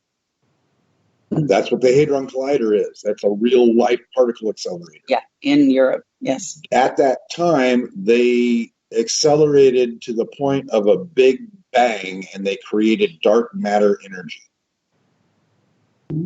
Not a lot, just a pinhole spot, but it was enough to change our reality. It opened up that realm. Mm-hmm. So that brings me to the Mandela effect. Do you believe that this had anything to do with that? Because I think that's where that leads to, and that goes into the Mandela theory. Now, us priests have also looked into what's called the Mandela of the Bible. We have realized since then our memories of all the verses that we were taught as children and growing up as priests in the Christian faith are changed. Yes. All right. I was taught at a very early age to be a Christian minister. All right. I studied many, many years. I've got archbishops that are my best friends. All right. We all have heard the story that the lion will lay down with the lamb, correct? Right. That's how I remember it. Look again, sweetheart. Now It's they're saying the wolf. Yeah. It is the wolves that will lay to the lamb. We've been talking about, I've been sending that sermon for 30 years. How can I be wrong for 30 years? I don't think you are. I think there's different things that have shifted. There are things that have changed. Oh, yeah. Straight up. Now, some of it is, by all means, it's human psychology, and we remember things we want to remember. But something like this, in which there are so many preachers that have taught this sermon hundreds of years, and it's changed. Even in the older Bibles, we searched 250-year-old Bibles. It's changed. Well, now they're saying that picture of the Last Supper, that there was women in that Last Supper. It wasn't all men. Absolutely. I've said that ever since I was a kid. You know? Yeah, so many things that have changed, and it's not just for a small percentage. There are millions of people out there. And at first, my husband and I were on the same page, and then all of a sudden, he started changing things that he remembered. And so I say, okay, alternate reality, Vern, you know. Right. Right? What have you done with my husband? And some people think it's different, I can't think of the word right now, but different things colliding as far as different people going to different realities and other people just staying in this one. So is it that and different things are changing around? And I was reading about the JFK shooting, and this guy had remembered that his mother-in-law had a magazine that had the picture of the vehicle and how many people were in there. And that has changed too. I guess his wife went over to pick it up, and he's like, okay, show it to me on, I don't know if they were on FaceTime or Skype or whatever, but she showed it to him really quick, and then she brought it over to his house. As soon as they got to the house and she showed it to him again, it had changed as well. So that's really strange too. Yeah, and those of us that operate on a different frequency seem to be unaffected by it, and we tend to remember the way it should be, and we remember the way it was. It's almost like we're out of shift with it. Mm-hmm. Yeah, we just stay here and others move on to the other dimension or whatnot. It's really strange. Right. And then I've had people in my time that have been on to that, and then all of a sudden they're on that frequency now, and they don't remember ever being different. They don't remember bringing up the conversation. They don't remember seeing it the other way. It's like all of a sudden they get melded into this shit. Yeah, and they say there's just a small little change with these people as well. Like it could be eye color, hair color could change. Just a small little tiny thing that you got to look really close to see the difference. But if you look close enough, you'll see the difference between the person you knew before and this new person. Yeah, some people think it's just a goof, but I mean, I've seen so many different things that they say people remember it this way and now it's this way, and I'm like, no, it was never like that. It used to be like this, and I don't know. I don't think I'm crazy. I mean, I am in a good way, but... Well, and again, we look at this from a quantum physics, temporal mechanic type point of view, and we look at things as probabilities, not possibilities. Mm-hmm. I think anything's possible. Yeah, well, anything is possible. It's just whether or not it's probable. And that's the secret. Now, when we start looking at things that are completely not probable, yet they're possible, it's all numbers, and it's in this mathematical equation, this sacred geometry of light. And, we see these numbers that happen in everything, and the sequencing and the spiral situations that come up in every aspect, from a head of lettuce to your fingerprint, to how your ear is created, to how your eyeball sits into a geometrical form that matches the galaxy, to where we look at cells that split inside of severe microscope, and that cell expansion matches the galaxy expansion that we're looking at the macrocosmic point of view.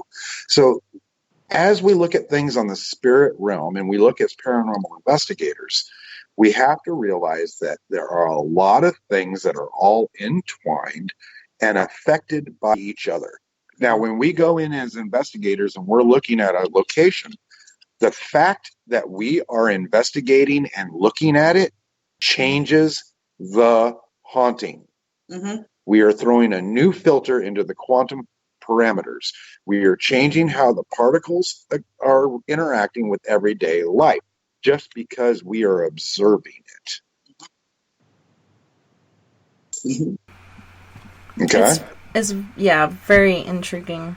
You can't mess with certain things, Leave that alone. Right. Don't touch that. And it makes them want to do it even more. Absolutely. Well, and sometimes, and like I said, we throw a new filter into the particle parameters. So the fact that we are investigating a spirit causes it to act differently. Yeah, sometimes it wants to hide. Sometimes it wants to communicate. You can't force it. I've been in places where the spirits, I can hear them, I can see them, and it like shocks them. Mm-hmm. I work in a little boutique in one of the little towns, and it's a haunted building.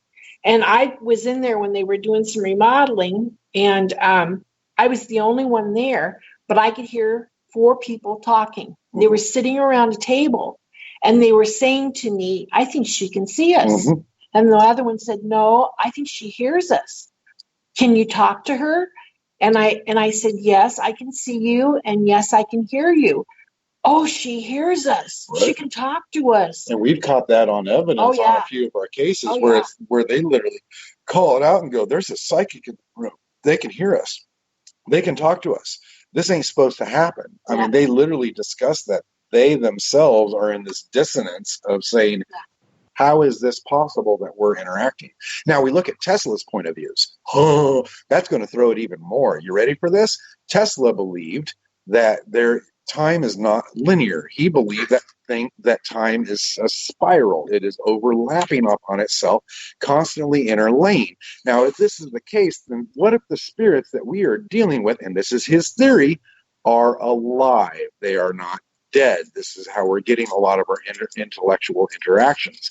They are having an experience in 1778 talking to what they think is ghosts. We're in 2019 talking to who we think are ghosts. We're both alive. We're both interacting. And as a spirit, as a medium, I'm sitting there going, I don't detect dead people, but I'm talking to this guy. Mm-hmm. Yeah, sometimes you don't even realize. And I've had people come to me, "I've never seen a ghost. I really want to. How can I do that?" And I tell them that you just have to be open-minded, and eventually it'll happen. And this girl that I was talking to, she got back a hold of me, and she was so excited. And she's like, "Oh my God, I saw a ghost. I thought it was a real person." And it was at her kid's daycare. She went in to pick up the kid, and she's like, "Hey, who's the nice old lady that's working with you and the kids?" And she's like, I'm the only one here. And she pulls out a picture, and she's like, "Is this the lady you're talking about?" And she's like, "Yeah, that was her." And I guess that was her grandmother who had passed away.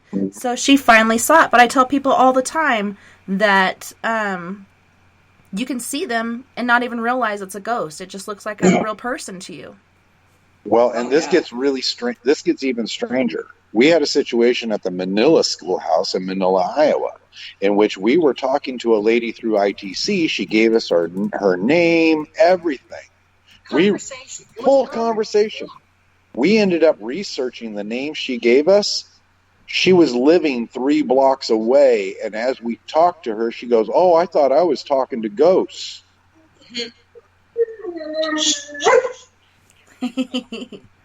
So, this was a situation in which a living person thought they had a haunting in their house, and we're in a haunted location thinking we're talking to a ghost, and both of us are alive, and we remember the conversation amongst each other.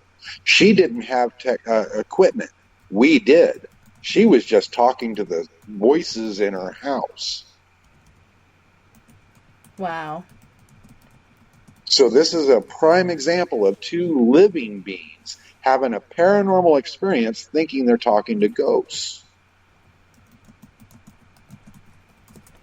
There are times where teams have picked up my voice on their ITC while I'm at another location.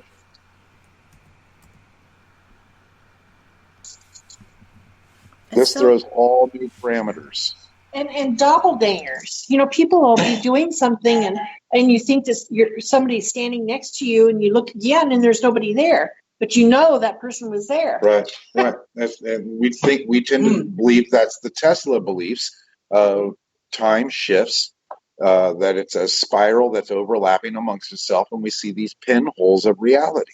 Now, we also look into the dimensional aspects. There are multiple dimensions, interdimensions. Are we seeing blips of another reality from another dimension that is equal to ours, but we get a window into it? So we can go more than just spirit in this way. Yeah, we can go way Yeah, I can take you down the rabbit hole. Yeah, I can take you down a rabbit hole on that. So, yeah. All right. It's so difficult. Somebody over here in Periscope is saying I'm ignoring them. I've been looking in there, and sometimes it doesn't look like a question. It looks like a comment. Unless you put it in caps, I really don't pick up on it as a question. But he doesn't think he can scroll up. I can scroll up past the point of where I entered, so I'm not sure. But yeah, the show is Spaced Out Radio. You can check it out on YouTube in the archives. You can also get a hold of Paranormal Endeavors on Facebook, or you guys have a website as well, right? Right. It's not up to date. Facebook is the best way. We've been discussing this here recently. We're coming into season, what are we in? Season 8 now? Wow. Coming into, or chapter, he likes to call it chapters, into chapter 8 that we're discussing on getting the website up to date as well. We mostly are on our Facebook and on Vimeo on demand and YouTube. Awesome. All right. Yeah, and any one of us on our sites, I posted the address for the Vimeo and stuff on the in the discussion section for this event that was posted, so you can go back and find that as well. And then that's my personal profile, and I can direct you to anybody else. So. Well, it's been awesome having you guys, and we are at the end of our time. Can you once more give our listeners your Facebook, your website, your Vimeo account, places that they can find you and interact with you? Right. It's Paranormal Endeavors on Facebook.com, or on YouTube, it's Klein Studios Paranormal Endeavors. On Vimeo.com/on-demand/Paranormal Endeavors. And episodes are just $4 per episode. And that helps us get new equipment, put gas in the car, so we don't have to charge clients, ever. We never charge a client. Now, mine is Jarrett Osburn, JerrettOsburn on Facebook. I have my private page as well as my public profile page. And I do tarot readings and stuff through there. Crystal Farnsworth is CrystalFarnsworth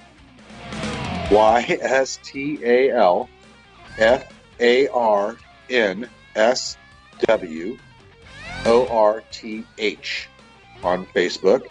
And my name is Sadona, but I'm going to choose not to give my Facebook information because I still like to say semi-private. Yeah.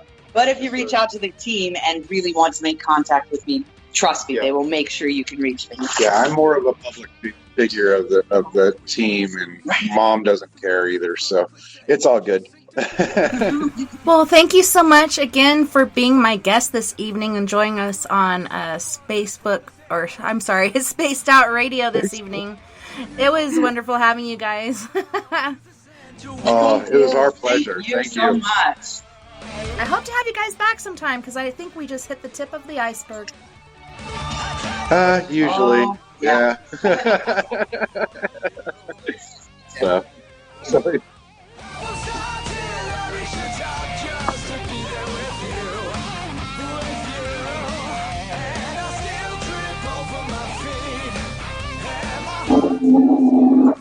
I had a wonderful time this evening, and it was a pleasure, literally and figuratively.